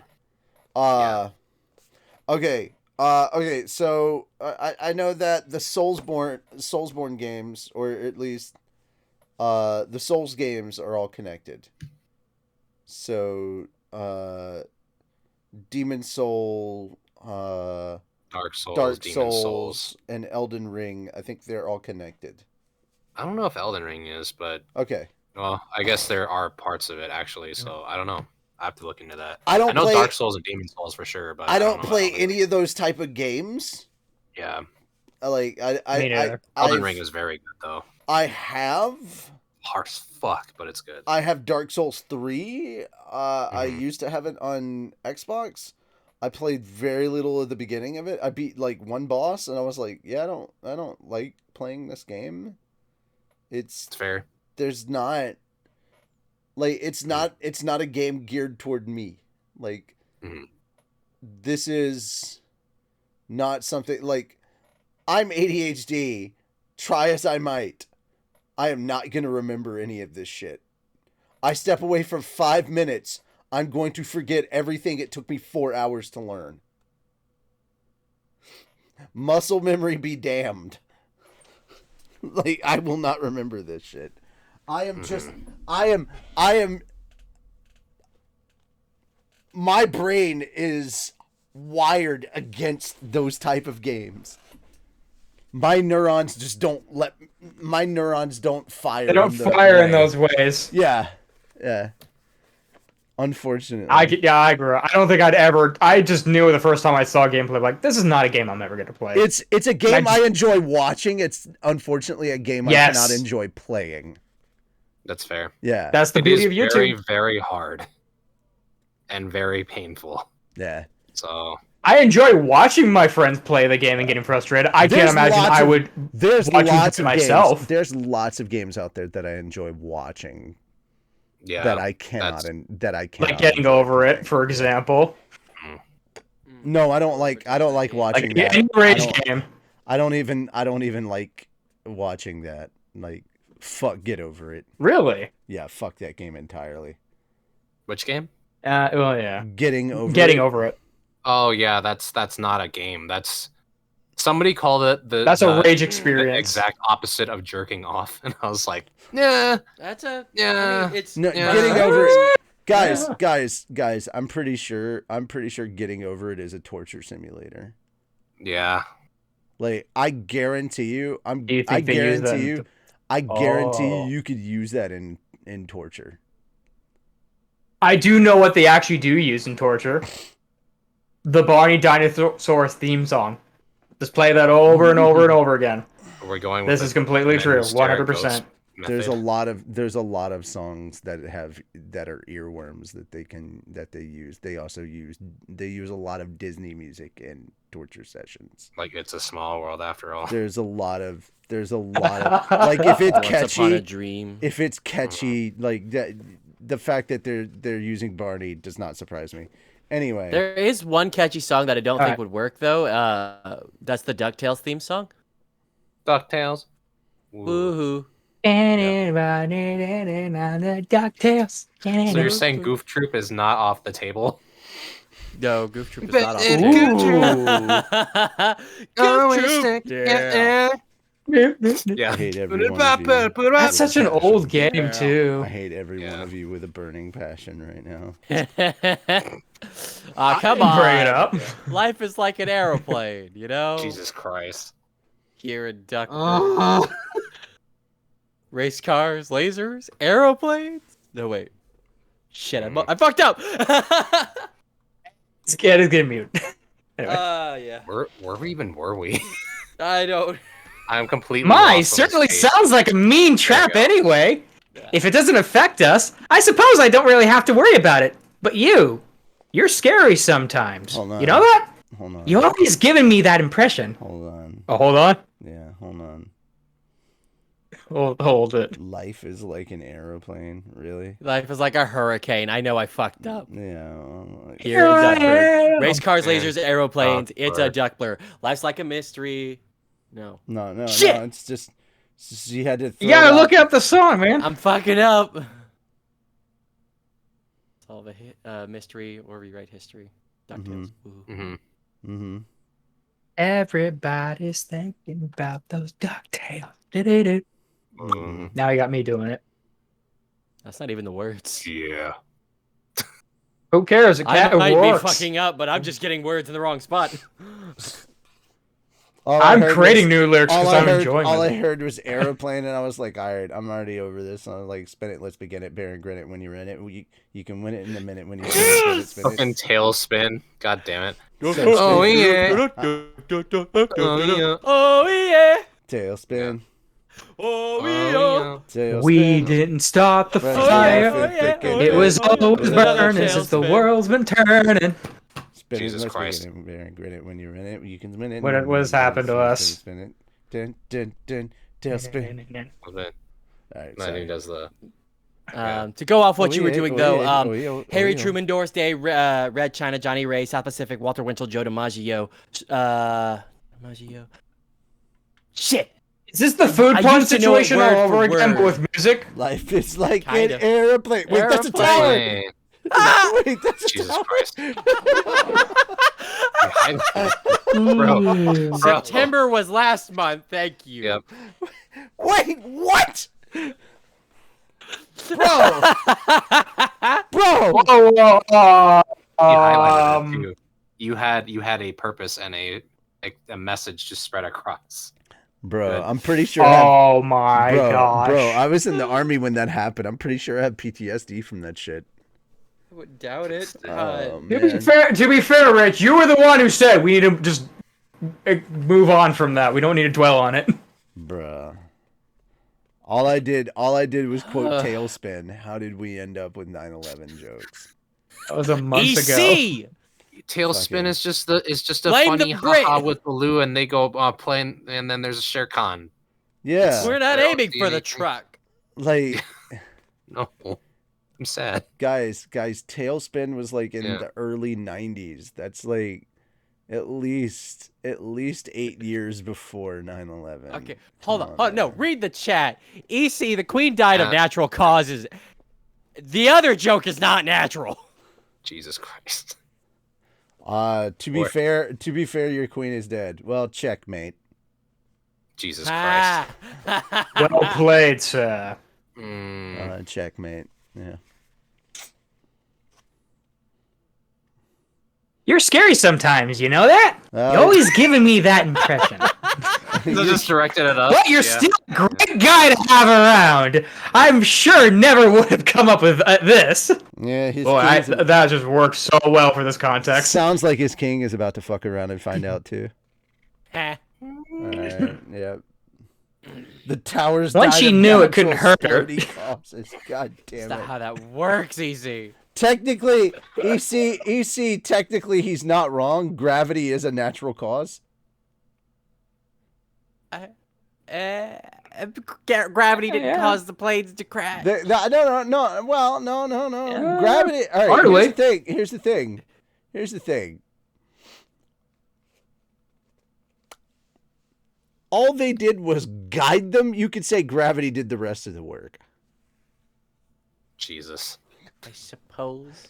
Well, we can't incarcerate gravity now, can we? Also, after the initial explosion, structural integrity and gravity did the rest of it.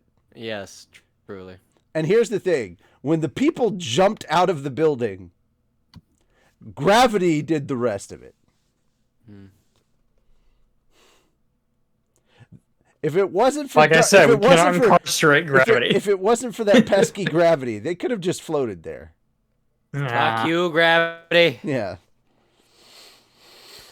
That having been said, fuck you, you didn't watch that shit live. And Jaeger. I think I was Also- Once she knew it couldn't. Oh my god. also, you're only saying that because it wasn't your country it happened to. also true. And let me put this in the vernacular of your people, sir. Yeah. So now Are you that that's holding been two said, carrots? why am I holding? that why needs am I something. holding 2 carrots? Jog on. Yeah, I don't know why. It's This is basically easy. the equivalent of the middle. Bro, don't I am know. way too pasty for that to be considered carrots. I think Brain went to he make bunny sound. I make bunny sound? Yeah. Sorry for funny, Richie. Funny fucking signal. Do you see how pale I am? How is this carrots? Yeah, I don't know, Doc. Bro, look, this is almost it's almost impossible to tell where my finger disappeared into in the kanji. I thought that was just part of the kanji. What do Yeah. you mean? Yeah, it's whoa. It's kind of cool. Whoa. You can turn transparent? Can we? Oh, I just realized your shirt is a fucking Yu Yu Hakusho shirt. I'm Yes, fucking it is. slow. Yeah. For some reason, I thought that was Raccoon in the back, and I was like, oh, that's just Kuwabara. Raccoon And it Pompadour. rhymes with Doom. Raccoon There it is. Pompadour. Yeah, All right, let's let Yeah, Sonic just- get back to messing up yeah, words. go for it. Do Yes. do thing. Let us return to Sonic trying to say words. Mm-hmm. Yes. And having to deal with my landline reading. Who's calling? Okay. Why do you have a landline? I live out in the woods. Don't judge me. So? Once she knew it couldn't hurt her, she was all smiles. I appreciate the compliment, although it embarrassed me a little. A fellow gamers back in my old world would have been well to use traps like that. Palpy from the Valley has been redeemed. Mm-hmm. Do I have to get the robe on? No. Do I have to? No? Okay. It's a long time. I gotta... Yeah, but you do You have gotta to do get the the arm hands. thing, Yeah, I too, was gonna say, you gotta get the T-Rex Do the arms. hands, yes. Yeah. Yes. I have big head and little arms. I'm not entirely sure this voice was well thought out and planned through. I'm just waiting to see you try and make a bed that way. try and make a bed. Like, how do I? I mean, I can turn off. How do I get the? I can turn off the. I can turn off the background and try to fix my bed real quick if you want. No, it's right there. I can clean my entire room for you if you want, but no. God. Anyway. Okay. But this was real, not some theme park attraction. It put real lives on the line. I had no idea how many days it had been even. Oh my! I would zap you. Welcome. Can I zap you? Stormtrooper. Stormtrooper. Stormtrooper. Stormtroopers, do you mind? My lord. my lord. Are we going to get through this chapter or not? No. My lord. Can I at least get through my section? What's up? You fuck yourself. Already have. Way ahead of you on that, buddy. Oh. How do you think my? How many? Why do you think my forearms are so lean? Oh yeah. I fuck myself on the regular. That's why my forearms are so well toned. Like, god damn it. Look, I'll just say, I'm willing to arm wrestle you, but I can only use the left one, okay? Good. God damn it. Oh, you're left-handed. I had no idea how many days it even takes someone to conquer a dungeon like This this. particular clip is brought to you by Kleenex. Because I need one right now. For my eyes, you sick bastards. Oh. Because I'm crying. Oh. Oh. Like a little bitch. So I threw the whole set fun at here. him. So I threw the whole set at him. True story. He starts crying like a little bitch. So instead of consulting him, I threw a whole set at him to tell him to shut up. True story. True story, actually. He made it come out of my Did the milk nose. start? Yeah, there you go. All right. All right. I had no idea how many days it takes someone to conquer a dungeon like this. Was it possible in 2 or 3? Plus, if the walls and geography were constantly changing, you would probably opt to store multiple levels at once to reach the save point every 10 floors. Someone like me, invincible to poisoning, no need to breathe or eat or sleep, could treat it like a foot race. But normal people couldn't. Excuse me, allergies. Even heroic champions needed a rest. Needed to rest now and then. I had to admit, this labyrinth was starting to look pretty forbidding. Hey, you think this dungeon might be a touch too difficult? Really? Veldor replied. I failed to see the problem. Yeah, Rimuru, this is no big deal at all. Ramirez and Veldora were just laughing it off. Maybe I'm fine after all, I said to myself as I switched my focus to the maze design. No! A true dragon and a demon lord are not your bar of standard. I was like, I'm sorry. We have to remember where he started. He started one-shotting level 8 rank monsters. His standards are very skewed. But even he should have been like, maybe don't get advice from a true dragon and a fucking Demon Lord? Lord. Who's the size of Navi? For some reason, I thought you knew what I was doing. The alarm bell. Like, wait, how do you know? The alarm bell's going off. No! Yeah, no! yeah, and I was because I was focused on doing something else. So that's fine. That's just you going. For my eyes, you sick bastards! Ah! So, I thought for some reason you could see me doing that, and you were like, no, and I was like, Jesus, he knows. He knows how you're risky. For a second. When he started stuck, He has that vision. when he just did I read that wrong? Was I supposed to not do the voice anymore? All right. No, yeah, well, at this point, you stop doing the voice. Yes. All right, your turn. Yeah. Whose turn? A stream. Hang on. I'm trying to plug the stream because someone's like, "Want to play DBD?" And like, no, I'm in the middle of reading right now. Several days passed. Ramirez buzzed around, crafting all the traps we need, and Beatrice and Trania installed them for us. The reply Valdora comes and I, back- meanwhile, the reply brainstormed. comes back. You can read. Oh, that's mean. That's mean, man. It's like he can reply I back. can't come up with a good comeback, but what I did do, you'll see.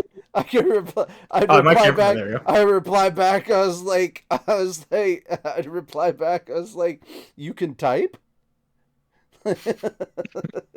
Oh, there we go. I was like,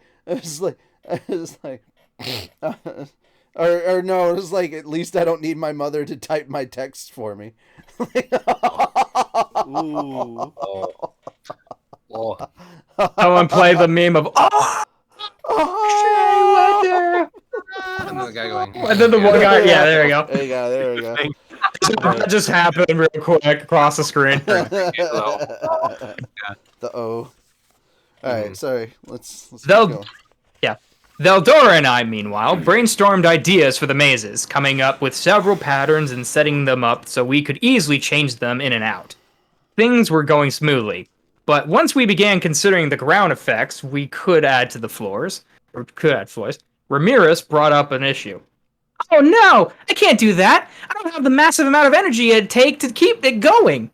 She quickly threw in the towel, and she had a point. Admittedly, basically, I was picturing floors where you'd potentially run into natural disasters. Fires, floors covered in ice, howling winds. I guess volcanoes were asking a bit too much. I was assuming we could do anything with magic without considering the practical issues. Yeah, sorry, Ramirez. I apologize, throwing in the towel. I probably went too far. Well, how about we find some fire or frost dragons, tame them, and bring them in here? I could even catch them for you. This voice sounded familiar to me. It belonged to Oh, I thought that was Ramirez. No, It belonged to someone who shouldn't have been here. Oh yeah. I turned around to find a pair of platinum pink pigtails framing. Oh, it's Millum! Framing a face staring right at me. It was Millum. It was so a. What are you doing here, Millum? This was, I remind you, the 100th floor, the bottom of a freshly designed dungeon. It wasn't open to the public. There shouldn't have been any way to get in or get inside. So why was the Demon Lord Millum grinning at me in here? Raphael apparently noticed her, but didn't report it to me about it because she didn't pose a threat. I know I gave the initial order, but maybe I should reconsider. Raphael was so inflexible that it annoyed me. You told him. You specifically gave the order, There you you go. dumbass. This is on you. That's you! It's your fault, slime boy! Yeah. As Raphael / Great Sage, I blame Rimuru for this. So yeah. It's reasonable. He's a dick. It's like you're just like. I can't This with is you. on you, slime boy. Fuck off. Yeah. Hashtag fuck you, slime boy. Yeah, exactly. Yeah. I just imagine. I want that hashtag in the chat right now. I just imagine a car driving by with Great Sage in it, and Rimuru just sitting on the side of the road, just like, huh? And just Raphael just, just out the side of the window, just real angry, just. Doesn't she get a face at some point? Like she gets a body. Raphael. So she could technically do that at some point. Yeah. It hasn't happened yet, so don't know. Oh, it's unofficial. Okay. Yes, it does officially happen. I don't know when. Oh, okay. Yeah, it hasn't happened yet. Like in the officially translated material, it has yet to happen. So I don't know when. I just know it happens. I just don't know when. All right. And I unplugged my headphones, so I cannot hear right now. Oh. Well, I can hear. Oh, good. We can smack talk Richie all we want. Oh, we can Richie. I bet Shim. We can smack talk Shim. I see how it is. And the Wonder Bra. I have a notepad. I can. It was Shim's idea. What about the Wonder Boner? Sure thing, bud. Sounds like something my wife would enjoy. Sure, blame the artists. I understand. What artist is being blamed? What? Oh, nothing. They're playing. I don't they're worry playing about like it. So many for something. names to throw out. I don't know if anyone would get them. Mm-hmm. Chat will tell me. Let's see. There was a list. Chat will tell on you just Right. because chat will find it funny. Yes, it's true. Yeah. Chat. If they even know Don't who it rat is. me Although, out. one of them's more famous, I guess. How dare? EC, if he draws me as a goblin, I'm gonna go to a convention in the UK just to stab you. As a goblin. Oh. I don't.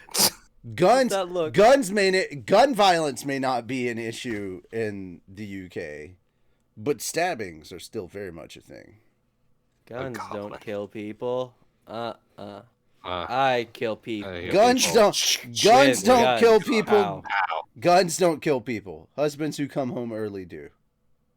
Jesus Christ. Here, I'm just gonna here. I don't know why your chair has fucking talons, but here. Why does my chair have talons? No. This is fucking I forgot your username, Sonic. He's sitting in a chair, and I don't know why your chair has talons. It's me, Sonic. Like that? Well, that's not wrong. From the Valley. I don't know why I'm using the Palpy from the valley. I don't know why I'm using the Seuss And voice. Palpy from the valley. Hi guys, it's me, Palpy Nerf from the guns. Valley. Hi guys. Yes, Check out my I'm W Palpy neck. from the. Yes, I'm Palpy from the hood. Not the hood. God. Oh no! Oh no! The UK reports a mass Nerf gun shooting. Oh no! Perfect. The guns were nerfed though, so it's fine. Purple people. The reported, casualties were minimized. people reported sprained welts Sprained welts, Jesus. and massive inconveniences. There was Someone dropped their tea. one rather long queue was rather put off. Long queue. Jesus. He just walked up to a queue with a Gatling gun of Nerf darts and just opened fire out of nowhere, and just was like, "Taste my American lead. How does my every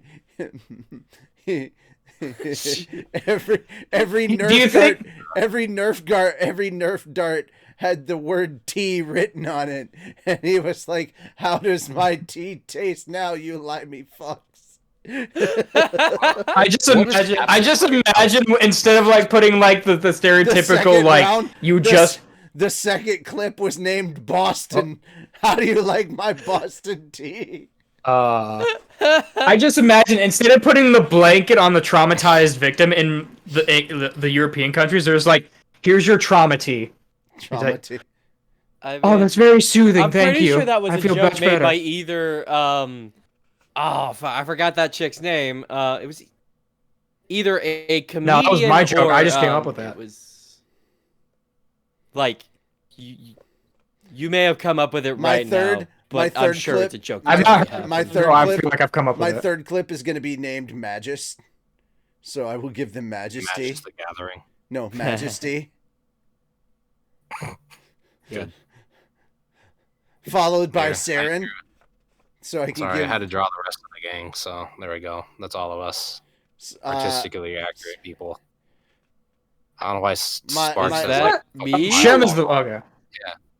so I can give I'm them more, Why you changed my the third picture? one. My third one is going to be called Serena. So the I can give gang's them all here. Serenity. Ish. It's fine. There we go. My eyes stop. My eyes. Ah. You say Are you telling me you want me to go full handlebar? Is that what you're trying to say? I don't know. I couldn't draw the rest of your. Hold on. picture, so- One thing I noticed with that picture is like you have me like looking up. Like, are you seeing I'm uptight? I can't give them. I can't give them any more insanity. They already have too much insanity. It's called Parliament. I believe I'm above all of you for some reason. No, you're just looking up at his finger. Mr. T. He's just I like, why can, am I you looking know up what? at you? Why am I put- I would be glad. 'Cause You he's know above what? me. I can bring them some Mr. T. I don't know what the fuck is going on. I would gladly bring the UK some Mr. T. Yeah. Yeah. You talking about? Are you like, sure the that the United Kingdom could handle Mr. T? I don't know, man. I pity the fool that can't handle some Mr. T. Mr. There it is. All right, all right. Let's continue. All right, we should get back to reading. I pity the fool that can't read some But slime. but that can wait, Richie. But that can wait. I Can had it? Millum to deal with. Can it? She met my eyes as she stood proud, sticking out her non-existent chest. Ooh. Oh no. Oh no. Good thing is we're our Gopta or whatever. Anyway. You look like you were doing something interesting here, so I stopped. See? Okay. I didn't know you were reading in Tasmanian Devil. Blah, blah, blah, yakety schmackety. Don't talk back. I'm gonna reread that one. Hang on. Don't Why don't not sit look back? at me. Why don't Don't you just look sit at me. back and have a nice tall glass of relaxing OJ? Nice relaxing tall glass You looked of like you were OJ. doing something interesting here, so I stopped on by. You got guts, you know, trying to shut me out of all the fun. Of the fun. Her wardrobe was as revealing as always, but it all actually covered more of her body than before. Shuna and the goblins. Goblins? Oh yeah, Venus. Goblinas. Goblinas. Oh, okay. I gotcha. I've never seen that word before in my life. That's why it tripped me up. Goblinas had been designing her outfits, so maybe she developed the thread of fashion sense. The massive dragon knuckles dully shining on her hands didn't match too well, though. Very Millum-like was all I could say. She really was still a kid, but I didn't mean to keep her away from the action. If she wanted to help out. Millum, huh? Oh, Millum, huh? Veldora gave her a glance. This is noble work, performed by grown-ups. It is far too complex for children like you. This is not a playground. Stay out of our way. He shut her down before I could even respond. This was more or less, but it sure didn't feel that way to me. My master is right, shouted Ramirez in a fury. We're at work duty right now, so go away and bother someone else for a change. Alas, Millum simply snatched the pixie out of the air. Ramirez needed courage to try that with her, but she also needed strength to back it up. I'm sure not that brave. What do you mean it looks interesting? I retorted. What? Oh yeah, I retorted. I'm planning a huge festival, remember? And I'm even gonna accomplish the request you gave me in your letter too. Accommodate. Accommodate? Oh fuck. Accommodate the request you gave me in your letter too. We get a picture of Millum.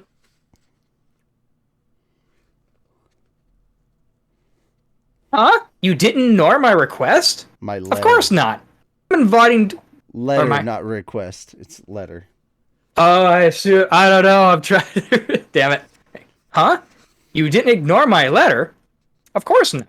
I'm inviting Demon Lords to this event, you know? I'm not about to piss them off for no reason. Milim looked a bit peeved, although contented that I didn't forget about her request. Wait a minute, Rimuru, Ramirez shouted, livid about this treatment at Milim's hands. I'm a Demon Lord too, you know? Part of the Octagram with you and Milim. Oh yeah, Ramirez. I didn't even need to send you an invite, huh? Not after you decided to just up and move here. What? You moved here? Wait a second. Ramirez, are you living with Rimuru? I should have probably said Rimuru? I probably should have said it like that, but... Ramirez began to panic a bit. Clearly they're living in sin. I moved here. Yeah. Living in sin. Yes, I moved here, okay? So the invitation doesn't even matter. I'm not alone any longer, and I'm living with Rimuru and everything too. Speaking of things living in sin, I forgot to plug this earlier, but Moon's new reaction is up on our Patreon. Woo! Oh, yeah. Good stuff. I don't know why you went. Oh, it's actual. Okay. I don't know. I was like, do a thing. Okay, yeah. And all the issues you had before are all taken care of, right? And the body does something different. Yep. All right. Yeah. I don't know why Shim had said. All right, when Shim is looking down and laughs like that, it is so evil. I'm sorry. Yep. I was drawing. I was drawing what it looked like in my mind when. Please, sure. Continue telling us about your Ramirez. master evil plan. God damn. I just imagine her just I love the little smile too. fucking So- just. All I can see here is Shim designs our thumbnails from now on. That's what I'm hearing. Yes. I just want to see that animated now. God. With her going, you're living with Rima? Just very, very upset, buff, one-arm Milim grabbing. We know what that arm's grabbing for. Ramirez. Punching people. It's for grabbing Every- fairies who every defy day. your laws. Just Clearly, Milim did not skip arm day. For that one arm, for sure. For that one, this Clearly. one arm in particular. All right. clearly. Yep. Great. Good. Panic or not, that statement was bound to be misunderstood. Aw, that's no fair. I want to live here too. Aha, tough luck. I got a job here, remember? I'm helping out Rimuru. Not some overbearing, unwelcome house guest like you. What? How dare you say that? Why, I oughta... With the giant left meat hand, God damn it! just pull up Shim's thing. Look what you did, Shim. Look what you did. Yeah. Yeah, sorry. Milim was ready to duke it out right now. God damn it. Ramirez, despite how hopelessly her chances were, refused to stand down. Me? I just watched it unfold. Fortunately, this was just a verbal spat, limited to the two trading insults with each other. Neither had the vocabulary for this kind of contention. And apparently neither do I. Which made it kind of cute in a way. Ramirez occasionally at words ascertained? Is that right? Is that right? Ascertained. Accentuated. Ascertain. No. Oh, wait. Accentuate. That's why that's why I'm like, you know, I'm not even gonna try this one, please. Let me phone a friend on that one. Accentuated her disses with a flying kick to Milim, who kept trying to grab her out of the air. It was kind of like a game of tag, and from the side, this almost looked like they were playing at recess. Apparently, they've known each other for a while, so perhaps this was just their way of expressing affection. Their squabbling came to a close within moments. However, Shuna had just arrived with some sweets in tow. Took one look at the two demon lords and shot them a firm rebuke. Okay. No it's not sweets for just- anyone. Okay, who's- stop. As a director, I have to stop you now. It's not just that you're messing up the words, you're messing up the timing, and that's messing up it's messing up like the feeling of the scene. Okay, so Yeah. apparently they'd known each other for a while, so perhaps this is just their way of expressing affection. Their squabbling came to a close within moments, however. Shuna had just arrived with some sweets in tow, took one look at the two demon lords, and shot them a firm rebuke. No sweets for anyone who's bickering! That immediately shut them both up. See how that changed the entire dynamic of the scene? Yeah. Yeah, so it's also, if you need to kind of read ahead for a second, just to try to kind of get the feel of the scene, do that. Yeah. Also, someone redeem Llama Time. God motherfucking damn it. Good. How was your It's Kronk all coming together. How was your... All right, there you go. Oh, right. yeah. It's all coming It together. all comes together It's eventually. all coming together eventually. There we go. All right. Yeah. A couple of slices of cake later, and everything was roses.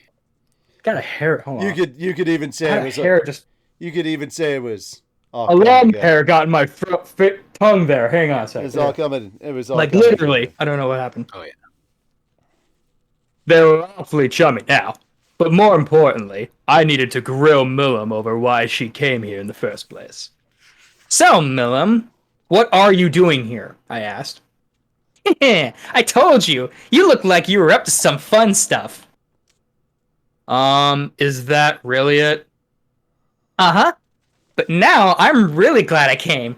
This cake tastes so good, and I like what you're doing with this labyrinth. I had no idea Ramirez can make herself so useful. Jesus fucking Christ. That's not why she's really here. That's not it. No, she's bored. No. She's curious and bored. No. It's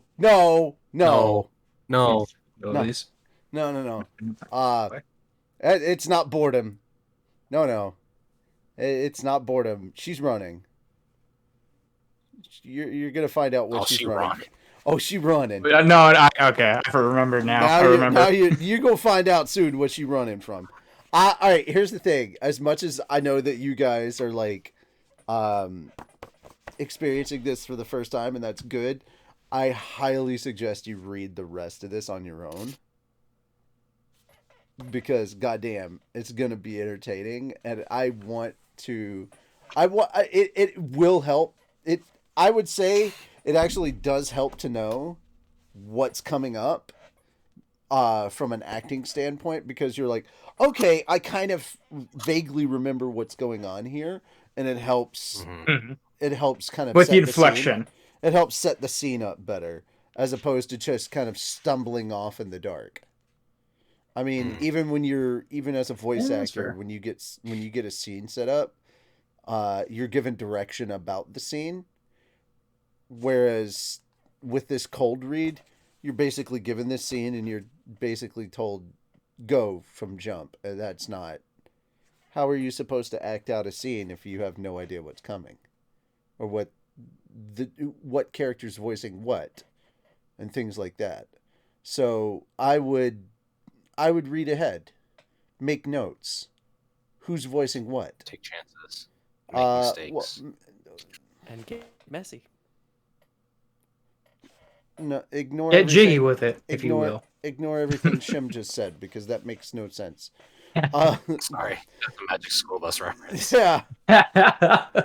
No more field trips. No. Aww. No more. Hey, at least Arnold's happy. No. Yeah, that's true. No. Who's Arnold? That just reminds me of that picture I saw recently. It's like I don't want. They're adults now. It's like, I don't want to go on the field trip. Get on the bus. Yep. They're all crying and shit. Get on the bus. At my old school, they never forced us onto buses.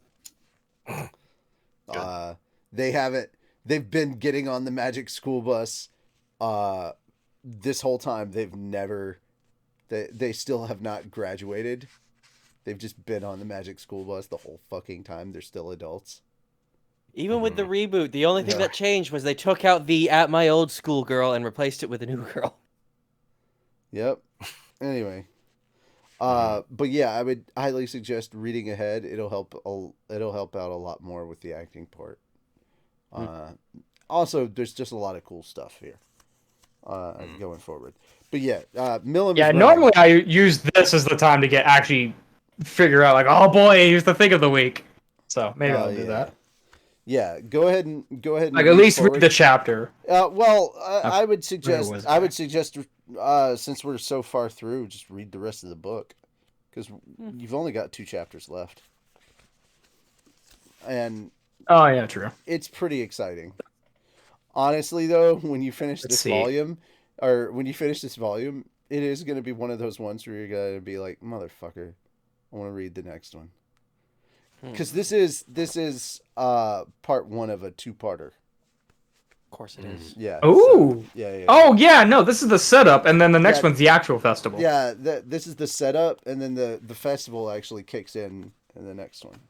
So, yeah, that's where it all. And then the aftermath of the festival is like volume 10, or parts of it. Mm-hmm. And this arc is so good. This arc is so good. All right. Yeah. Bye, Easy. Stop making. Bye. Stop trying to start shit with my streamers. Yeah. Meh. Yeah. Meh. No. All right. Anyway, keep going. Yeah. All right. Sure you show. Or sure Sure showed you, huh? I got untold power at my disposal, you know? You just never noticed. You didn't either, Ramirez, I thought.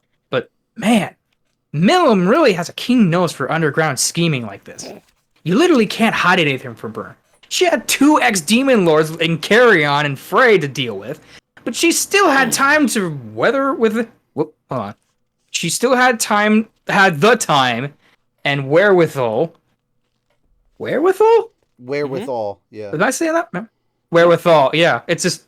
Yeah, it's weird. That feels like it should be 2 words, but I don't know. It is wherewithal. To look into the stuff. It is 2 words. Wherewithal. To look at... Oh, it is 2 words. Yep. It's... Okay, on mine, it's... The spacing's not right there. It's supposed to be 2 words. Which is weird. It's supposed to be 2 words, but yeah, treat it as 2 words. Wherewithal. Okay. So, wherewithal to look into stuff all the way here. Logic just didn't work with her. She shouldn't be able to get in here, but maybe wasn't unusual at all for Millam. Maybe I shouldn't have been surprised. Alright, we've had our dessert. How about we get back to work, huh? You can enjoy this too, Millam, if you stay out of the way. Veldora was being unusually mature and accommodating. You can enjoy this too, Millam, if you stay out of the way. Yeah, I kind of felt like I wanted to reread that, honestly. Just because I didn't realize who was reading it, or who was saying it. Alright, we've had our dessert. How about we get back to work? You can enjoy this too, Millam, if you stay out of the way. That was Veldora was being unusual. Oh, that was Veldora? That was Rimuru? Oh, yeah, no, well, I thought it was Veldora. Yeah. Okay, no, that's Veldora. Yeah, because it started with Veldora was being unusually mature and accommodating. Okay, gotcha. Come to think of it, a fight between him and Millam would be a serious problem. Millam was going easy on Ramirez, I could tell, but it would be a different story with this dragon. If they started to tangle, the whole labyrinth would fall apart. Good thing she was on Veldora's good side for now. No complaints there, Master, Ramirez said. She and Millam actually got along pretty well. In my eyes, that fight just now must have just been some friendly teasing. All right, exclaimed an excited Millam. I won't get in your way. Give me all the work you want. I figured I was safe in accepting that offer. But one concern remained. Something I needed confirmation for. Well, I don't mind if you join in, but... Great! This looks like so much fun. I wish you called me... I wish you called me for me back when you were planning it. Right. But Millam, how about the people working under you? Did you get permission from Carrion or Frey to come here? She was a free spirit, to be sure, but she was also a demon lord. one with 2 ex-demon lords in her stable and all of Clayman's old land to rule on top of her own. Even with Carrion and Frey running things in her territory, she had to be a lot busier than before. Did she really have the time to go poking around in my domain for fun? Huh? Me? You ask? Hey, I got talented people working under me, so I got time for projects like this. Yeah, I just get in the way if I bother them. Besides, I have a fully valid motive for this plan. A desire to attract more visitors to Tempest. This wasn't playtime for me, I promise. You know, I just realized when I read that, I swear it was supposed to be in quotations like it was Milm saying it, but now it's like, no, it wasn't. Yeah, that whole thing is Rimuru. Yeah, I don't know why. See why I say it's so fucking important that you read ahead? Yeah, I don't know what the heck. Yeah. Alright, yeah. But who cares about me? Millam was the issue right now, and my question had just caught her out. Well, you know, I'm really smart and stuff. So, not like I ran away from my place because I don't like studying or anything. That's exactly what happened. Frey must be researching the state of Millam's domain and teaching her about it. That must have bored her so badly that she fled her own country. Wait, no! She blurted out before I could even answer. She's actually don't say scared that. I'm staying. Yeah, I bet. Yeah. Don't say that! I'm staying here and helping you, and that's that! Sharp as a tack, that girl. I should really contact Carrion or Frey about this, but who cares? All right, that's where. All right, see, here's the thing. Who cares? That's where you fucked up. Because the moment you said who cares in your head, now you made an enemy of Frey. Now you're involved. You're enabling Millam. So you now became a problem and involved yourself in this. You're no longer an innocent party in this. Now, if you had sent a message to Shuna saying, hey, contact Frey, let them know that Millam is here. I will keep her busy, but yes, please come fetch her at your earliest convenience. Then you've no longer made yourself a problem. You've made yourself a solution. And so you've washed your hands of this situation. And Frey's wrath can't be taken out on you. Oh, this is going to be funny, isn't it? Yeah. I'm just saying. I've weaseled my way out of a lot of shit in my life. So I know a quick exit out when I see one. All right, continuing on. Keep that in mind whenever I have to, like, Rich, how do I get out of the situation? You explain the situation. Well, what you could have done was this, and this. But by the time you came to me for help, you're kind of fucked. I need Captain Hindsight. I need quick, get me the fuck out. GTFO over here. You're too... I don't need you to be Captain Hindsight, man. I don't need you. I need you to be Lieutenant GTFO. Well, then you should have come to me about like half an hour ago. Like, motherfucker. It's not my fault you came to me too late. I shouldn't have been your last option. I should have been your second. Not like they'd get angry at me. I'll just pretend I didn't know any better. Mm-hmm. And that's where you fucked up. Anyway. Now you fucked up. Yeah. It was at this moment he'll realize he fucked up later on. No, yeah. It was at this moment he knew he fucked up. Anyway. No, he didn't know yet at that point. No, he knew. Oh, he knew. He always knows. He knew. It was at that moment. Then why does he keep doing it? Because he's a moron. We've explained this. Continuing on. Fair enough. Okay. But back to what she said earlier. All right, that's your mess to clean up as far as I'm concerned. You're the one who's going to get yelled at, not me. I said to her. But what about those dragons you mentioned? You said you can bring them over and tame them? Is that really possible? Huh? You really think they'd be angry at me? Whatever. It's not like can adventure without a little danger, as they always say. She was acting like a child, willing to do anything to avoid doing her homework. But that was the path she decided to take, and I suppose it was my job to watch over her. She may have been conflicted over it, but she elected to goof off anyway. But dragons, huh? Sure, you can tame them. I can do it for you, if you want. Now her mind was entirely on our project, talking about taming dragons like it was catching butterflies with a net. I couldn't have asked for anything better. You'll do that for me? So what type of dragons are there? Will they be anything like Veldora, or... Hey, if she's offering, then I'm happy to take her up on it. I kept my questions pretty casual as a result, but Milim and Veldora were quick to respond almost in unison. Rimuru, those are two completely different things. Very different. Veldora intoned. I will not allow you to bunch me with those lizards in the way Luminous does. They both have strong objections. That then segued. Thank you.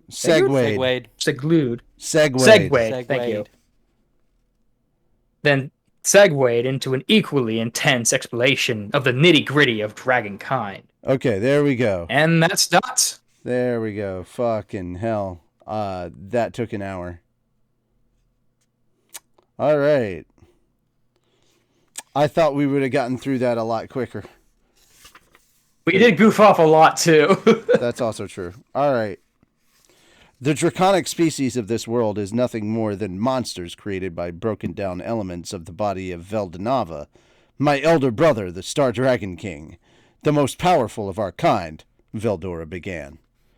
Basically, the difference between regular dragons and Veldora's kind involved the difference between a material life form and a spiritual one.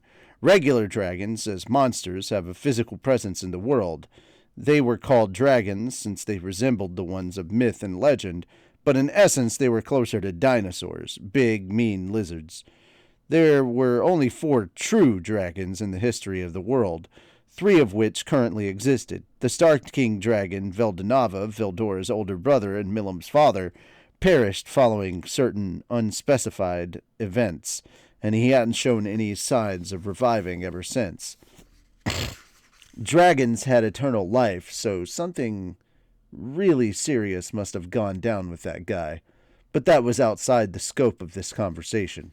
Veldanava was the origin of the monsters known as the dragons, or to be exact, the spirit dragon that he gave Milim as a pet. With that, I heard from Ellen before, I suppose, this spirit dragon died and subsequently became a chaos dragon, and then the essence of its body spread far and wide. The remnants of this essence were still birthing lesser dragons to this day in areas with high magicule concentrations. If you had enough bits from the spirit dragons to work with, they could even create archdragons. The most powerful among these archdragons were called dragon lords, which came in 4 types depending on the element it was affiliated with. These dragon lords, which boasted human-level wisdom, had spent several centuries as archdragons before making the evolution, and with their strength, they could tap into some of the powers of the original spirit dragon, which with their extended lifespans, dragon lords were a step closer to spiritual life forms, although they couldn't resurrect themselves from death the way Veldora and his ilk could. The sky dragon I defeated a while back was one of these archdragons, classified as a calamity-level threat. A dragon lord would be even stronger than that, maybe up to a demon lord's powers, about as strong as Clayman or a high-level spirit. That level of magical energy could be more than enough to wrangle the floor effects I wanted for this labyrinth of mine. Whoa, whoa, whoa, Milim interjected.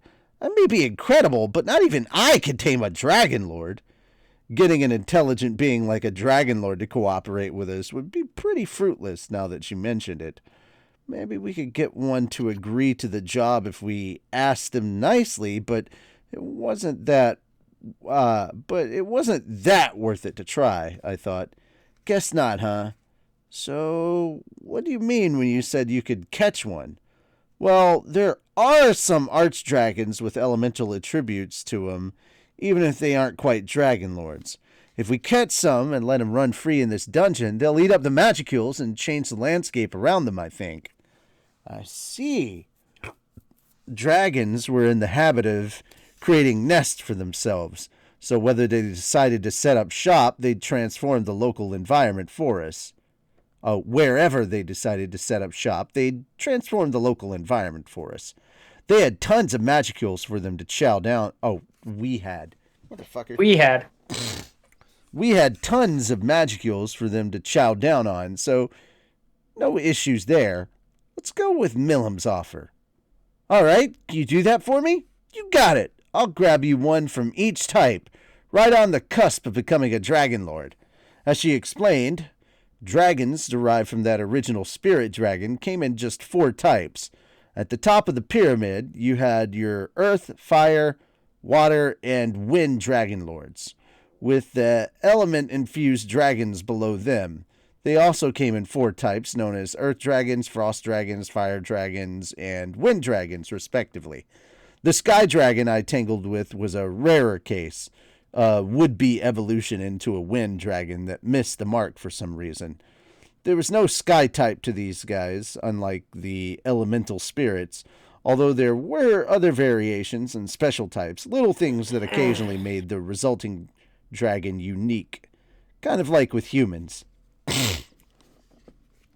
This sounded like the perfect engine for giving our labyrinth some nature-based spice. Let's put those dragons in the deeper floors once Millam picks them up. These element-infused dragons, by the way, were stronger than offshoots like the Sky Dragon, maybe a special A in terms of ranking. Not a match for Charybdis, but still packing a big punch. I hadn't really thought about it, but I suppose one of those rarer offshoots would be good, even match for 6 paladins. Upgrade that to an element-infused one, and you'd need a whole Crusader platoon to get a chance, apparently. But, hey, this is my dungeon, and I get to decide what goes in there. With spirits, the 5 elemental attributes work like this. Earth is strong against sky, sky against wind, wind against water, water against fire, and fire against earth. Oh, fuck, this is some Pokemon bullshit. Yep. I was going to say. Yep. This, however, didn't apply to dragons. Fuck! Now it really is some Pokemon bullshit. It's dragon types! Oh wait, Ramirez is a fairy too! Battle experience. And they're being trapped in the labyrinth, so it's fairy type moves. Except Sky and battle experience was more important than elemental attributes. In essence, older dragons were stronger than younger dragons. As a result, I decided to order the elemental floors like so. Floor 99, Fiery Hellscape. The final challenge, encased in raging flames. Fire resistance equipment is a must. What could be waiting beyond? Floor 98, Icy Grave. Keep moving or die instantly. Will your cold resistance equipment be able to save you from this? Floor 97, Electric Skies. Lightning rains down from above. Only luck can decide whether you'll survive or get singed. Oh, so it's RNG. Floor 96, Raging Earth. A punishing quake sorely tests anyone who makes it this far down. Behold the blinding rage of the dragon. Those 4 elemental-themed floors would serve as the last challenge before the final boss, Veldora himself. It was perfect. I saw absolutely no way anyone could beat it. Not bad, Rimuru. Hehehe. Placing those half-breeds ahead of me, eh? I imagine you're trying to put adventurers off their guard with those also-rans before encountering my full might. Why does Veldora get the coolest part? You want to put me in as that final boss thing from time to time. All 3 seemed to like the concept. Good to see. But we still needed to get those dragons worked out for it. Flattering Millam ought to ensure she'll get the job done. You've already got a vital role in this, Milim. If it wasn't for you, this final set of traps never would have existed. He's right, Milim, exclaimed Ramirez, probably picking up on my intention. I really hope you can get some strong, mean-looking dragons for us. No problem, guys. She looked motivated enough. That was good. If I had the dragons, I had the traps I wanted. And the way Milim described it, the dragons would do all the interior decoration work for me. Not long after, Milim set off to capture the dragons, the latest members of Ramirez's rapidly expanding band of underlings.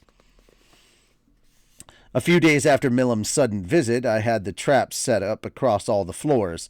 The only thing left to do was wait for Milim to come back with those dragons. Man, Beretta and Trainee, you guys did a hell of a job. Oh no, Beretta said, taking a step back and being modest as usual. Sorry, I didn't realize there was a dot there. It's your turn, Shim. You start it a few days after. Okay. A few days after Milim's visit, I had the trap set up across all the floors. The only thing left to do was wait for Milim to come back with those dragons. Man, Beretta and Trainee, you guys did a hell of a job. Oh no, Beretta said, taking a step back and being modest as usual. This is all for you and Lady Ramirez. Exactly, said a beaming Trainee. It is a joy to work for the sake of my master. Ramirez herself was sitting on Trainee's shoulder, and Trainee looked ready to carry out nearly any order she gave her. It wrapped up the bulk of the work. By the way, Sir Rimuru, I still have these with me. But then Beretta took out a unique class weapon and armor set. Those? I received them from a golem in the service of Clayman. I was unable to give them to you earlier, but I thought perhaps they would make good loot for a treasure chest or two. Oh, right. Clayman's greatest masterpiece or whatever it was? Voila, or Viola, I think was the name. Beretta stripped all the weapons from it, and he meant to present them to me, but I turned them down. He wanted to pay me off with that stuff so they could move here after all, but man, I wasn't up for that. Weren't you going to offer that stuff for Ramirez? Haha, Ramirez said, but again, there's no way I could use it right. I don't really care about it anyway. I think it's a pretty fancy piece of weaponry, but that's about it. How much else you can do with it? Or not much else you can do with it.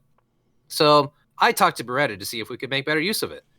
Are you sure about this? Because it'd be worth a lot if you sold it. It's fine. All part of my job, and I'm going to make a ton of money before long. So why quibble over the little stuff? Besides, we finally have somewhere to live. So the weapon and armor were mine, and thus I decided to put them to work for me. It was time to put the treasure chest in place and see how the labyrinth was shaping up. From floor 1 on down, we checked our work. The topmost floor was kind of a demo for things to come. I made it so even beginners could proceed without too much hassle. The chamber and its hallways were broad, wide, and hard to get lost in. Still, 800 feet to a side was big. I worried that people would spend all afternoon mapping out every nook and cranny, only to be rewarded with nothing. That might cause people to start dissing the maze, but with all the weak monsters prowling around, I figured there'd be enough excitement for everyone. Magic crystals and other useful stuff they dropped would make it worth novice adventurers' time. I intended to buy this loot from those adventurers. There wasn't a free guild post in Tempest, so the nearest one would be Blumen's. Going all the way there could be a tall order for some people, so I thought we could function as a pseudo-guild, accepting their loot for discount prices and pocketing the difference to cover cover expenses. Or could I talk with Yuki about building an official guild post here? Maybe. But until that came up, we'd kind of function as that with this labyrinth. This was the basic scheme of things up to floor 5. The mazes gradually got trickier, but otherwise, no difference. Floor 6, though, is where things got tough. The traps would make their debut here, although nothing truly vicious up to floor 9, so nobody would die from them. Probably. A seasoned adventurer would cruise past them. If I made things too hard too fast, it discouraged repeat traffic, and that was out of the question. I wanted to be kind with the first 9 floors design. That all changed with floor 10. Here, I placed a single monster who was, shall we say, kind of strong. In other words, this was a boss room. Defeat it, and a door would open into the floors below. What kind of monster did you go with, Rimuru? Asked Ramirez. I'll decide on that once I see how these guys are spawning, but we haven't seen any so far, have we? No, we had yet to encounter a single monster all the way down to floor 10. Beldor released his aura a week and a half ago, but it still hadn't resulted in any baddies. Understood. Even with his aura hidden, monsters can still detect the presence of the subject Veldora. Few would want to approach him. Oh, I see. I guess monsters born from the Magicules re-release can pick up on his presence. They're too scared to go near him. What? So that's why, said Veldora, convinced. No wonder I never saw many of my presence inside the cave I was sealed in. I think it's more like the weaker monsters literally couldn't take the heat from him, but regardless. Well, we'll figure something out. One way or another, I want just a kinda strong monster in here. Rank B or thereabouts. Alright, said Ramirez. I don't want any unintelligent beings among my lackeys, but if you find the right monster, bring it here and put this collar on it. I accepted the collar, which apparently let the wearer be resurrected even if they hadn't forged a formal pact with Ramirez. That helped a lot. It meant I didn't have to find a replacement every time someone killed the guy. Well, convenient. That'll save us a lot of trouble. Right? Remember, in this labyrinth, what I say goes. They probably did too. Her skill let her change the effects of pretty much any item in here. I realized once again how much of a pity it was I couldn't learn it for myself. That took care of the boss issue. The boss room formed the entirety of floor 10, making it perfectly safe after the battle was over. Beyond the room lay a save point and a simple stairway down. And let's not forget the treasure chest. The one in the boss room had no trap installed, but I did carefully adjust the rates at which you'd find certain weapons or armor inside. In subsequent floors, however, they'd be both hidden chambers and chest traps. Well, have a good night. Pay to live, yeah. Mimic would debut in floor 20 and below. Pretty diabolical, but that's the thrill of a labyrinth like this. Being able to experience something like this in real life was something I thought I deserved praise for. But it wasn't all threatening stuff.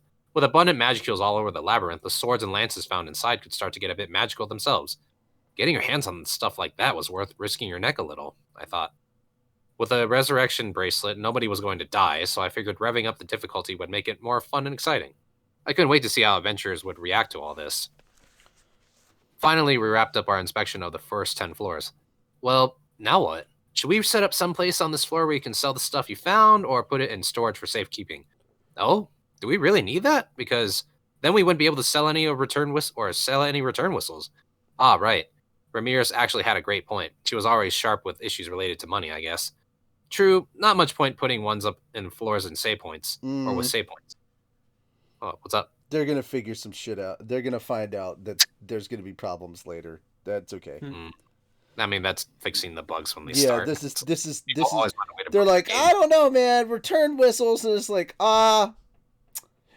yeah. There's something to be said about having shops available at places. Mm-hmm. Places, eh? Anyway. Place. Yeah. How about safe zones starting in the middle dungeons? Say 1 every 5 levels? Ooh, that could work. Mm-hmm. We could offer storage for items found, sell healing potions at marked up prices, and offer some simple fare to eat. The labyrinth could have doors at regular levels that connected to a single zone, so we wouldn't need to construct separate zones all across the maze. It wouldn't be that much work to implement. Would more people opt to go outside when they needed a break, though? It'd depend, I suppose. Return whistles were meant as insurance, after all, so maybe we could price them on the higher side. I decided to reconsider that once this labyrinth made its debut. And there's a star. Okay, Moon. As we chatted about this or that labyrinth-related issue, we continued to inspect each floor, and as we checked out all the little details, the labyrinth slowly approached completion. Finally, we were done with the 100th floor, generally satisfied with ourselves. To be frank, the complete labyrinth ventured far beyond mere viciousness. Based on the skills of the average adventurer, low-level monsters in a labyrinth would provide enough of a difficulty level. Adding crafty traps and a legion of upper-level monsters, the term vicious seems rather tepid a description. Sorry, I didn't hear that. Raphael sounded a bit exasperated with me, but I'm sure, of course, that I was just imagining it. No, you weren't. I'd learn not much later that I definitely wasn't imagining it. Yeah. Between working out monster placement and boss Boils. setups, I suddenly realized that the labyrinth was now full of monsters. Tons of them. What in the... Well, too late now. This difficulty balancing work wound up biting me in the ass, which I suppose I deserved. But no worries. It's important to leave little mistakes like this behind you. See, this is the problem. Too much time not properly managing. He's like, I don't want to micromanage. You're not managing at all. It's not a set it and forget it kind of deal. Yes. You kind of have to actively work and improve and remodel and change things. And you're literally dealing with a demon lord and a true dragon whose basis of comparison, their floor is everyone's ceiling. Yeah. So they think, oh, this is probably a bit too easy. And then everybody else is like, we're all gonna die. We're all gonna die. All right, anyway. Yep. There was still plenty left to do. Lucky to get past the first save point. God fucking damn it. Anyway. There was still plenty left to do, but I decided to leave the rest to Eldora and Ramirez, who were now even further motivated. No. Mila was kind enough to fetch those dragons she offered to bring in, I love that and we you can released already them see on the where this is appropriate going. floors, I love that you can adjusting the already see. atmospheric Yep. magicule count as needed. The dragons helped cull the excessive numbers of monsters being generated too. Yay! We still only had our bosses. We still only had our bosses worked out down to floor 30, but that would do for now. The Colosseum up top was still under construction, but the framework was getting completed at speeds I couldn't believe. It should be done in time for the Founders Festival once the snow thawed. The labyrinth below, meanwhile, was turning into a more splendid attraction than I had guessed. You needed to buy a resurrection bracelet to enter, but once you got one, I was sure you'd be addicted. Hopefully it would remain one of our city's main draws as long as I hoped. There were still a lot of ideas left to implement, but for now, this was fine. I flashed an evil grin at the others, sharing a nod with them. We had our labyrinth all prepared and ready. Prepped. Before long... Prepped? Oh, my bad. Before long, our town started to see some new faces. The snow was melting away, and once it did, we began to see visitors from all over traveling to the Forest of Jura. The Founders Festival was near. All right. All right. We have finally finished up chapter 3. We get to start chapter 4, the audiences. I highly encourage you guys to go ahead and read chapter 4 in prep. 4 is the final chapter. Then we have the epilogue. So we're going to read, this one's going to get broken into 2 weeks as well. So guys, here's how this one's going to go. Just going to, from jump. We're going to do this over the next 2 weeks. We're going to have this volume. We're going to finish up this volume before AWA. And then right after AWA, we're going to start volume 9. Literally the day after AWA, we're going to start volume 9. Because we've got 3 weeks left in October. So we will start volume 9. We're well past. Guys, if you did not know, new volume or new chapter 100 is technically out. I'm not saying I encourage piracy. I don't. But chapter 100 is out of the manga. And if you can check out manga. If you want to hear read it from me, but if you didn't hear it from us, but chapter 100 of the manga is out online if you want to check that out. Take a look. Take a look. It's not a book. It's reading digital. Yes. yeah, you beat me Here to we it. go again. Here we go again. Say more shit. Ah, shit. But chapter 100 is out. It is translated, and it's basically it's the whole discussion that we went over in the beginning of this book. It is the big discussion between Tempest and the Libelius Committee, their exchange of information and the discussion of how they're going to proceed after the battle and all that stuff. And it's basically everything that happened that was actually important after their dinner. So it was all the important discussion stuff. Essentially all the chapter 1 shit, basically. So they're still in chapter 1. Meanwhile, we just wrapped chapter 3. So we're way ahead of them. We're about to finish. Before this month ends, we will finish volume 8. And next month, they will probably start chapter 2. So we're zooming on through these books because we can chug through content pretty quickly on this. So even if you're like drink. So even if content is your favorite drink? Yeah, I love chugging content, don't you? It's fantastic. And I really Just like. make sure you don't cough it up.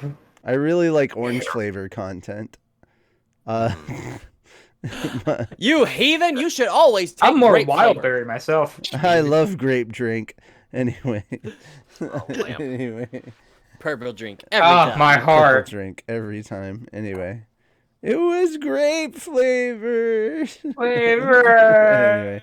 Anyway. Okay, it's bacon flavor. Yay. Yay. Anyway. Pay to live. Yeah, indeed. But essentially, if you guys think we're going slow through this content, trust me when I say we're moving at light speed compared to the manga. Like, it's so weird to think that almost a year ago we started reading volume 1. Like, It is crazy. Oh. We've gone, and it was just me and Richie. So yeah, it was just I think it was Calvin and Kat. oh yeah, it was Calvin, Richie, and I, and then Chara came in. And then Kat was with us for a little bit. Yeah, that's right. Yeah, so I was because like, yeah, it's crazy. yeah, Time flies. It was crazy. You like Huckleberry I'd be interested flavor? to have You a session with them as well. Getting them is the hard part, man. Yeah, Getting them, I imagine if that was a thing, they'd still be here. Yeah, you remember? Ability. Remember when we used to read this book with people who were actually cast in this show? Yeah, which I'm still here. You're still here. Yes. Yeah, but get like there one half of the people that read this book aren't even cast in the abridged. We'll get there one day. Maybe one day. Yeah, maybe. Yeah. Keep turning in those auditions. I hope to be boys. one of the guys who screams later. I'm sure. bet you You know could pull what? it To be fair, there are lots of characters that die in the background. Yeah. Yeah. So additional voices Kill are me! still important. Yeah, additional still very voices. important. Additional voices are. Yep. Yeah. Gotta start somewhere. Yeah. To be fair- it just still helps. To be the scene completely still more. fair, I've only done so far. We've only done the traditional recordings. We haven't done the background recordings for Slime 9 yet, so there is still hope for you guys to actually be in the most recent episode of Slime right now. Awesome. I need somebody to remind me that we need to record background voices for Slime 9. Because I don't think about that stuff. It's like, oh yeah, we'll put that stuff in. And it's like, oh no. We should probably record that stuff. I always think, Yeah. we'll do it in post. And it's like, no, we should probably record some of that stuff. Kind of Like, can't just Tony- make shit that isn't there. Tony has me. Yeah. See, the thing is, I'm usually not that mean person that has people just like record death sounds. Tony has murdered me in so many of his shows that like I have literally been killed in the background in so much of Tony's shit that it has become a meme in Fat Dog now. Were you Like- killed in the first episode of Shield Hero? Yes. Ah, Yeah. I couldn't yes, I remember, was. but yeah. Who was the? Okay, remind me. Literally, Who we was made a the? joke about it. I was brown shirt thug. Yeah. That like those are my bloopers as brown shirt thug. I remember that. Yeah. I was an entire village. I was an entire village of people in Alabasta that became Luffy's quote unquote barbecue. Yep. Good. Yep. Ace set a village on fire and Luffy ate them. God. Yep. Okay, so who is the actor who plays Poe? Poe? Remind me again. I forget. He's also in Moon Knight. Not Poe. I'm sorry. Oh, We're Poe talking about- Dameron, Moon Knight. and you're Poe- talking Poe about Dameron? You mean Yeah, he's talking about the Yeah, new who's Star the actor? Wars. They fly now. They fly now. They fly now. That guy. Yeah, you're kind of like Dave Filino in that like he Yeah. complained about like in all his other stuff like he was getting Yeah. killed off in those, that's not his I name. mean, and that's Richie basically. That's the comparison I made. I don't know. Oh. shit? Now that you've told me about You it, I look blanked on insane. the actor's name. I'm Master looking it of up. Dying? No, not Death. No, Sean Bean. No, not Sean Bean. That guy I would have remembered. No, Oscar Isaac. Oscar Isaac. Yeah, Thank you, Oscar. You're Oscar Isaac, basically. I don't remember. And now the moment's because we had to do that. I don't remember Oscar Isaac. I don't remember seeing Oscar Isaac dying in any shit. Sparks is like. I just remember that was apparently that was like a behind the scenes thing where like they were going to kill Poe off, and then he complained about I always die in movies. Could we please get a role where I don't die? I was like, all right, we'll change it that you live. Because remember episode 7 how he kind of just comes back later on, and they never explained how he got out of that. He just kind of did. No, they did. You just have to read the novel. That's the kicker. Yeah, I mean, here's the thing, you pleb. Don't just watch the movie. Anyway. I feel like that's all of Kingdom Hearts in a nutshell. Yeah, don't just watch the movie. Kingdom Schmarts. Oh, fuck. You can't have just one console. Fuck Kingdom Hearts. I hate that series. Such an overrated piece of crap. It's like that you make me. I can't You walk away. You don't hear me say. Motherfucking Mike Wazowski! Do I have that still? I don't know. Hold on, I'm looking. I Am Legend is not an anime, Amazon. Yes, I do. Hell yeah, thank you. I was looking for anime Blu-ray because I was curious, and then I Am Legend shows up, and I was like, Will Smith is not an anime. Neither. He smacks main characters. Yes. Neither is Aladdin. He smacks main characters. Welcome to Earth. Yeah. Welcome to Earth. Oh my god. Hey, the time I got reincarnated is Slime Season 2, Part 2. Guys, oh my god. Guys, thank you so much for coming by and hanging out with us. We really, really appreciate it. No exercises were redeemed, so we're just going to jump into what were your thoughts on this. We wrapped up our labyrinth building concept right here. We got some stuff to go through. Please, I'm going to make this your homework assignment for the remainder of the week. Please read chapter 4 before we get to it next week. Please, just on your own time, read chapter 4. It's very good, and it's important to what we've got coming up. At least familiarize yourself with the basics of what's coming up. That way, trust me, it's going to make the experience of what we've got coming here and the acting portion of it really, really good. So please do that. Also, once again, I think that this whole stopping at whatever star we've got coming up, fuck that. We're going to go back to the, you read for X amount of time, and that's how we do it, because we chew through content a lot faster if we do it that way. So I'm just gonna let us go for time, because we move with a quickness when we do it that way. So yeah, dude, we'll just do it that way. That having been said, I'm curious to hear your thoughts. So let's start off with Sonic. What we want to hear your thoughts on this chapter as a whole, because we did kind of basically go through a little bit, and we have kind of chatted on the side about some of the shit, and of course we've joked about Rimuru and him being kind of an idiot about things, and where they place their bar. But overall, what were your thoughts on this whole labyrinth thing now that we finally got to this? And this was the point that I was really looking forward to, is the labyrinth, and now I'm like, all right, we finally here. Now you know why I was so hype. Finally, all right. Yeah, the fact that you're like, guys, I can't contain it. You gotta read the next chapter on your own. Just I could tell it's just oozing from you. But yeah, so for this chapter specifically, yeah. For chapter for the going one we just read, yeah. So first, going off what we just read today, it really is showing how stupid Rimuru has become. Like, it really being opened my eyes. Like, wow, Rimuru, you are just. Oh, why? No, stop. He suffers. You're being a lot stupider than you think. He suffers from a strong case of main character dumb. Yes. Yes. It's so, because in literally last week we were shown, or if not last week, then the week before, we were shown oh wow, Rimuru on his own is actually pretty smart, has a lot of good ideas that he's bringing into this world, even if Hinata's calling him out on what are you doing? It's but it works for everyone else. But today we're just oh, Rimuru. No, we're seeing the other coin, the other side of the coin here. Of that, like Rimuru, you're partly explained to me, opening my eyes about that a little more. It's like, oh, with the whole thing of Frey's gonna come in, and that's gonna be a thing later on. So look forward to that.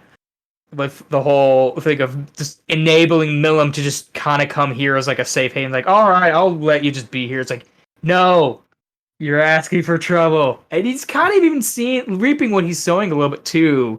You see a little bit in this chapter as well, especially with like the at near the end where he's talking about like all the magic fuels leaking out finally. So you're like, oh, what? And all the managing he's gonna have to do. And kind of for me, it's like you should have just did a lot of that managing work up front. That way you didn't have to do as much later. But of course, I mean, how could he really know? It's just main character syndrome, like you say. But then going into the other stuff with Ramirez, with the whole chapter as a whole, we finally get to see her worth, and especially with this labyrinth, it's like, Yeah.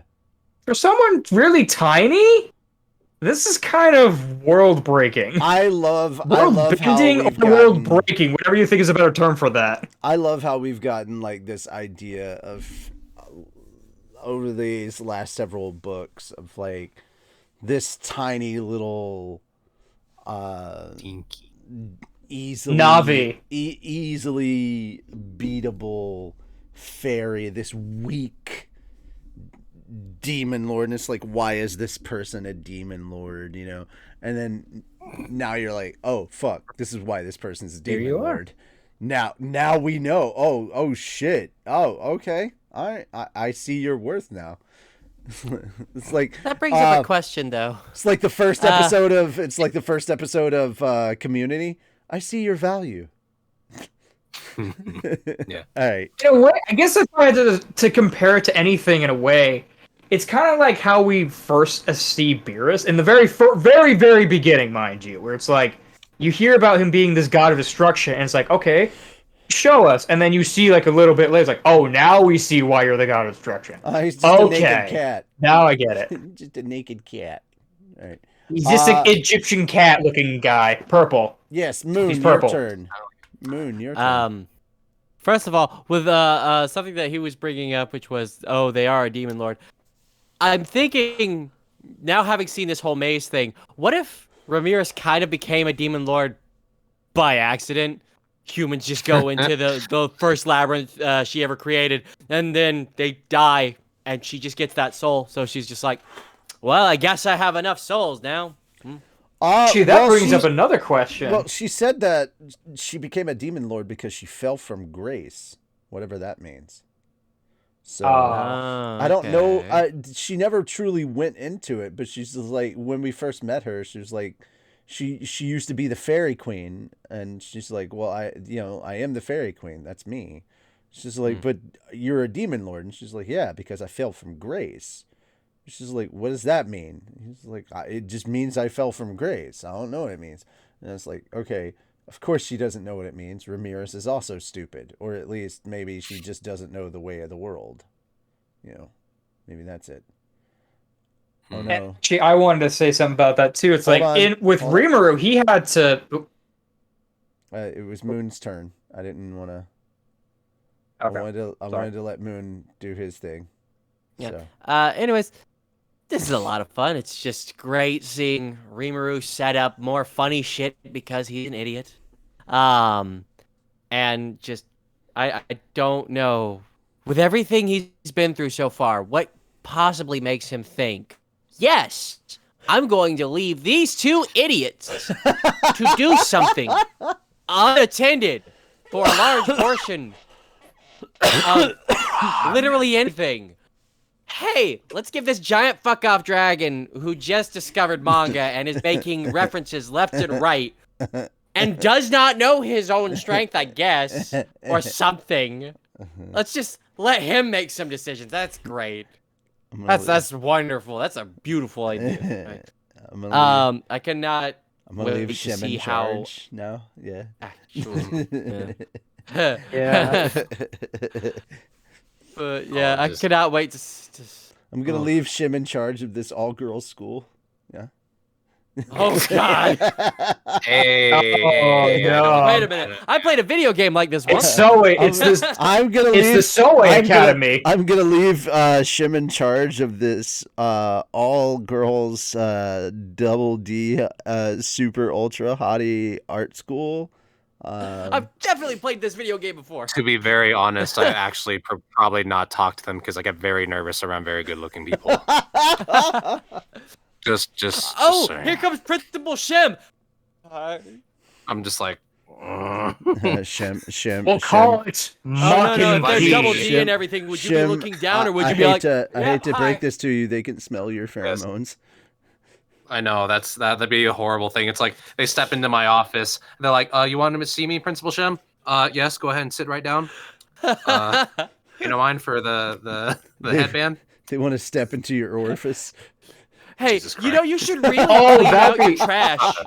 It's overflowing with tissues. I can wonder I- why. Can I add one watch a lot of- caveat to that though? I watch Kimi no Nawa several times a day. It is very sad. Are you also watching that fast clapping video? I have been hearing it a lot. It's pretty cool. Check out my skill. Oh no, I'm more being like, Rich, can I add one extra It's thing to the whole morbing time. Academy idea? No. very Instead of being able God. to actually put the headband over his eyes We're to going cover so because much he's like worse. too self-conscious, just make him blind. We are so much gouge out his worse. eyes. Make him feel it. No. All right, Moon. Back to the topic at hand. Yes. Anyways, lots of fun. Cannot wait to see Rimurugita's come up. I cannot wait to see people actually go into this dungeon and be all like, "Oh my God!" At Next level book. 2. Next book. Oh, Next book. boy. What is this place? Yeah. Why are there so many skeletons? Skeletons. Bone mangs. Dude, I need a soundbite. I honestly need a soundbite of just I need a soundbite of fucking what's her name?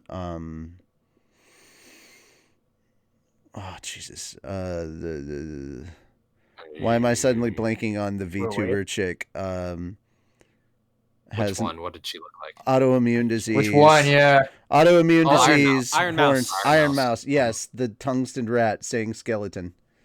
Because of the way she says skeleton, she says skeleton. Skeleton. Skeleton. I just want I want that moment. I want that moment when a skeleton just shows up in slime in the dungeon and just immediately skeleton. Just that By the way, just do that they- to show up. Yeah, you know. Are they gonna use Spooky, the scary white? skeletons.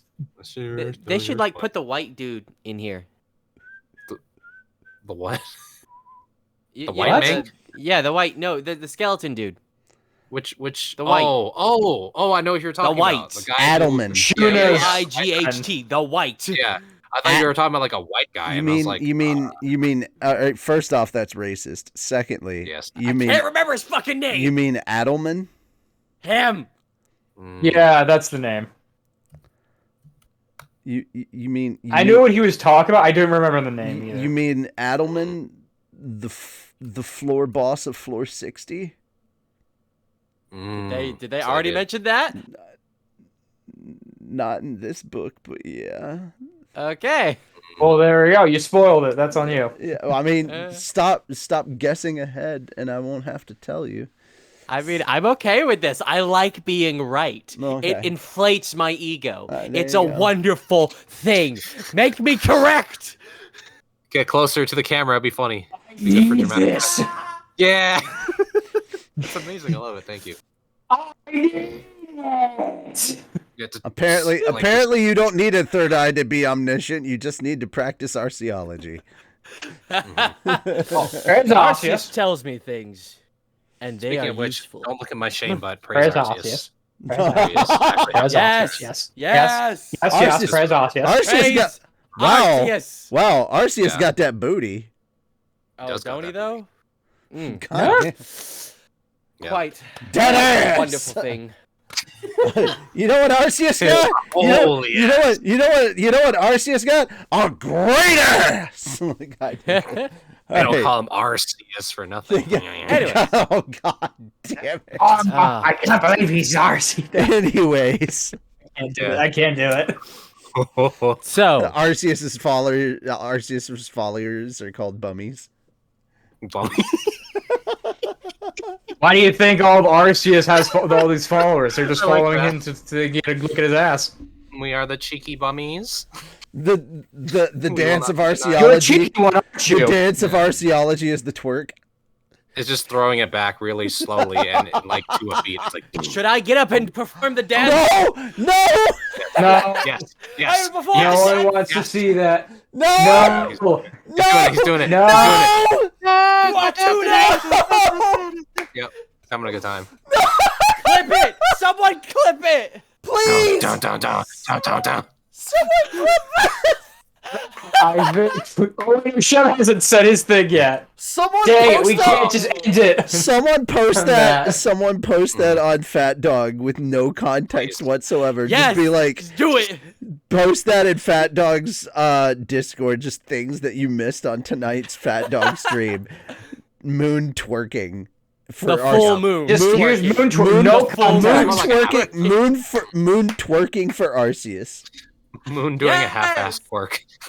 Twerk for Daddy Arceus. Technically, Oh, it God. would be a half-assed twerk. He was Okay. to so the a half side. moon twerk. It was a half moon twerk. Yeah. Half moon twerk. Moon bears his ass all to see by doing a half-assed Waning twerk. crepice. It's not a crescent. It's not a crescent moon. No. Yeah, I don't know what the actual like half moon term is. He was or turned to the technically. side, so it is a half moon. Oh, okay. I think. If he was, If if waiting he was crescent facing moon, away, if it he would was, be like- yeah, that's a crescent moon. If he was facing away And from then us, the full moon. yeah, that's the full moon. Has to Jesus take care. Christ. Jesus Christ! Well, Damn. technically, that's a quarter moon. Technically, that's a quarter moon because Damn it. Doing it. because of the placement of the camera. That was because of the placement of your ass in the frame of the camera. That was a quarter moon. Also, He's doing You it. happy now? No. No, that's like I another mean, half. just the state of your pajamas is gonna leave us in stitches. I Oh, look. Okay, Oh boy. I just thought about. Oh, what's his name? Jim Carrey. So I need to do this. Real We're quick. gonna be Hello. How is everyone Yeah. doing today? Jesus Christ. I don't even know if y'all could hear that. yeah. We can I hear heard you. that, but why? Unfortunately, Yeah. Oh, we heard it all right. Yeah. would you care for a mint? Perhaps some Bernaka. Good. Can I bomb you a cigarette? Asolio, ara mia. Oh, Mm. he's getting wild. Oh no, We can't really, keep him down. guys, this stream has really just gone bottoms up, huh? God. Jesus Christ. Yes. Oh man. It really has.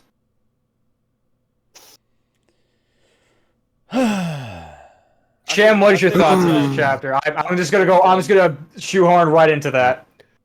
What are my thoughts? No, I don't know. he. I don't I know. feel You like- don't let's just move respond on. to him. He didn't take over the show. He's not the host. Oh, let's see. Yeah, you don't respond let's to see. him. I'm brute forcing He it. doesn't. He's not the reverend here. You don't. It's my show now. No.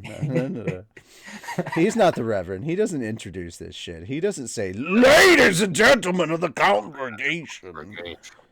Oh, I'm sorry. Hold on. Let me do this in the way. Shit. Let me do this in the way that only. Yeah, there we Moon, go. let me do this in the moon speak, as it were. Yeah, Moonspeak. Yes. Yes. Oh god. I was gonna flail and I was I'm like, so It's right happy. there. You know, Oh, it actually man. would have been hilarious if you'd flailed. It would have been great. I was caught we off were guard. I so knew you close were to gonna do that. greatness. Too late and too little effort. I know, but it was just I was too caught off guard. I was just like, All right, he make his- here. talk on- Ladies and Is he gonna do the gentlemen thing? of the congregation. There we go. All right. So, Shim, tell us what you thought about this chapter. I feel like it's setting up for something huge. I know that they're kind of in the bug setting stage or the bug testing stage, and I just find it funny because it's like it's like actually how they set up a game. That's how you actually bug test stuff. Yeah, yeah. Try things, and then you're like, oh yeah, we'll try that. And then Oh shit, the spawn biggest rate's too high. thing, yeah, it's they're still the most accurate thing. Sorry, go ahead. they're very much still in the initial design test. I would say Yeah. say that the festival that they're prepping is the beta. Is the beta Oh, okay. test. Yeah. Gotcha. They're prepping for the beta phase, and then they're going to do a soft launch, then a full launch. On Steam. And there's still a lot of stuff that they have not even discovered that they can do with this labyrinth. There's still a lot. Well, there's also a lot more stuff. Like they didn't even realize that there's more stuff that they can do. They can grow food in this fucking labyrinth. Someone could live in here. No, you don't understand. They have Trini. Yeah. They have Trini. They have Oh, no. They have Trini, and they have a limitless supply of magicules from Veldora. Yeah. So it's just They endless food. have endless magicules, and they have not only Trini but all the other dryads. Right? And Beatrice. Yeah. Literally, they can just grow a whole fucking forest worth of food, just inside this labyrinth. Just done. Their food problems are just no more. Food shortage. Yeah, What's like that? Can you take the food grown in there outside of the dungeon? I Yes. forget about this.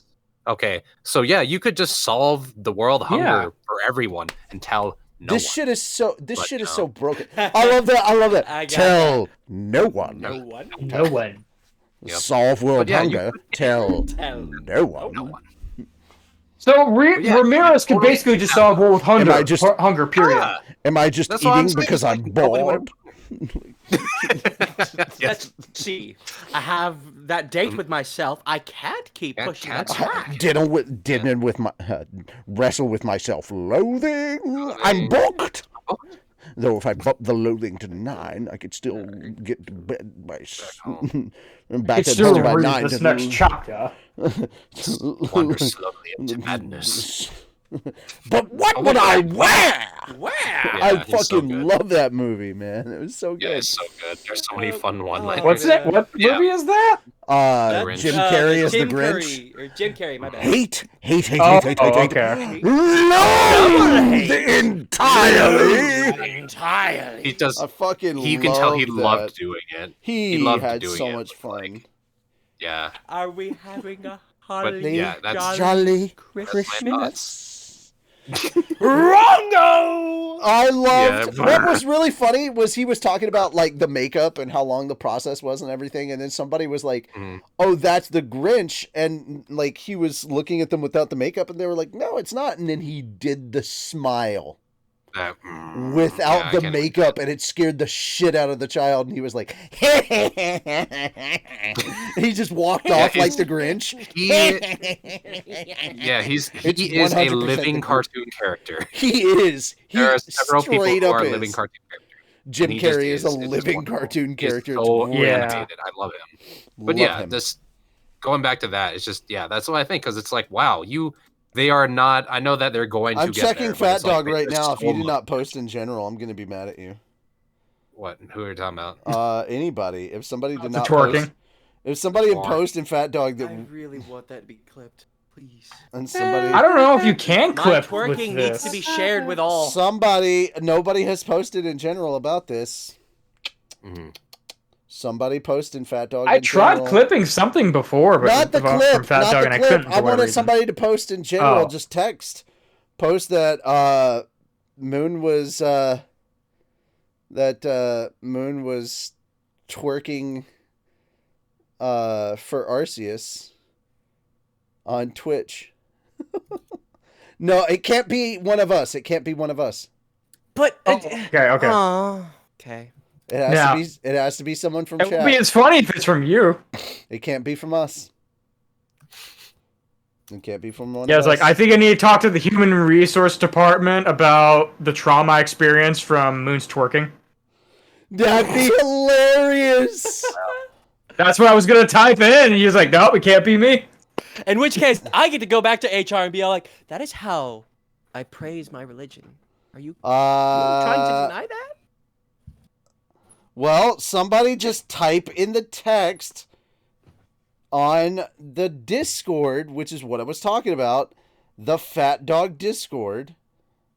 The sound of demonetizing. Good lord. Besides, Yes. this is gonna be uploaded to YouTube I don't think eventually. we The get clip can be monetized for grabbed this at all then. anyway. Yeah, it's going to YouTube. That's true. Yeah, it's going to YouTube We don't- eventually, so you can just Oh, so gotcha. just general. Yeah. Okay, we ain't getting money, so Yeah, we ain't getting money for this, dude. Like I ain't. But so there we go, Spider Phantom Dave. Yes. Yeah. Thank you. Should I still type that in? What I suggested, or no? We're all gonna. We're just to be fair, we're all gonna need therapy. Yeah. Fair.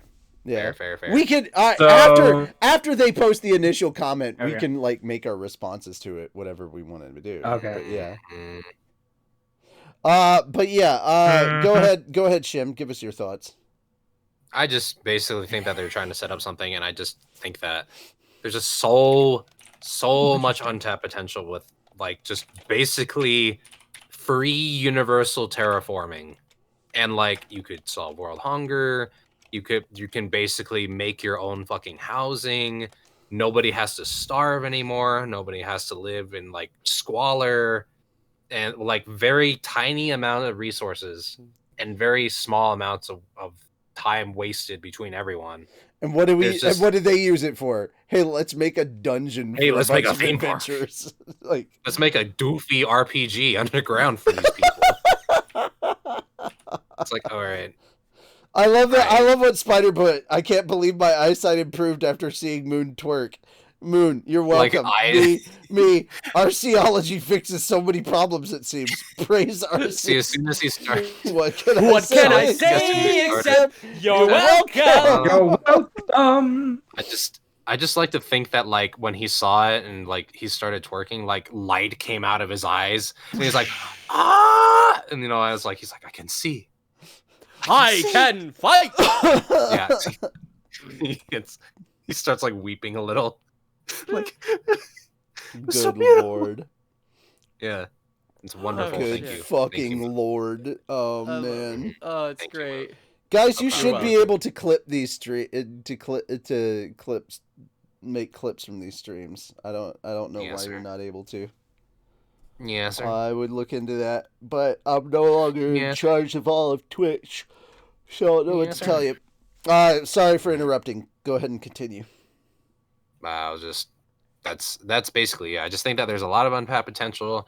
I'm curious as to where they're gonna go. Mm. I know that everyone else is kind of above the surface and they're kind of ho hum whatever they're doing right now. That's not the focus. But, That's yeah. where we're gonna recenter the focus. There's more coming to it. Mhm. There's a lot of untapped monetary potential for Mhm. the dungeon as well. Mhm. So they're gonna be diving into that very soon as well. Yeah, which I think is So- kind of cool because like as soon as he saw Veldora go, ah, it's like holy shit, we can make magical ore, which fuels this industry, which fuels this industry, which goes into this, which feeds. See, the thing that I appreciate most about this, Can you imagine is that- how much it's gonna fuel R&D? yeah. So it's like Mhm. holy The fuck. amount Ooh. of research, the amount of Yeah, research the and development Vesta that's is gonna be gonna start. fucking packed. Like, Just the Gabiru is gonna be general packed. the Yeah. general scientific community and how they can because literally you can set up a whole branch in that labyrinth Yeah. just for them now. Yeah, like they are living in a platinum age of science, culture, Science! agriculture, science. Like it's beautiful to watch unfold, and I Science! love it because it's like science rules. It's just me with science. And twerking. just, but it's just wasn't blinding. it's so cool because like everything not to feeds into you. each other. It was enlightening. Thank you. It was very, Only very the sound- Traumatizing for me. Lemur single-handedly ruining the world's economy by being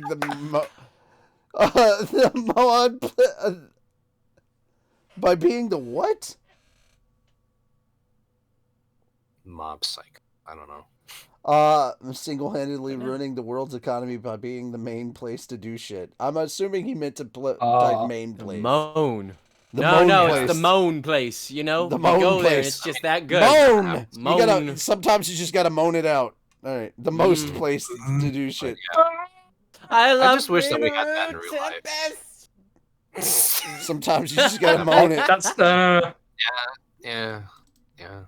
But just moan it. that's it. Moan Science. it, moan it. Mona, Mona, Mona, Mona. Come on. Well, you know how they Yeah. say, mo money, mo problems. Yeah, more money, more Moan problems. money, First you mo get the money, problems. then you get the power, then you get the women.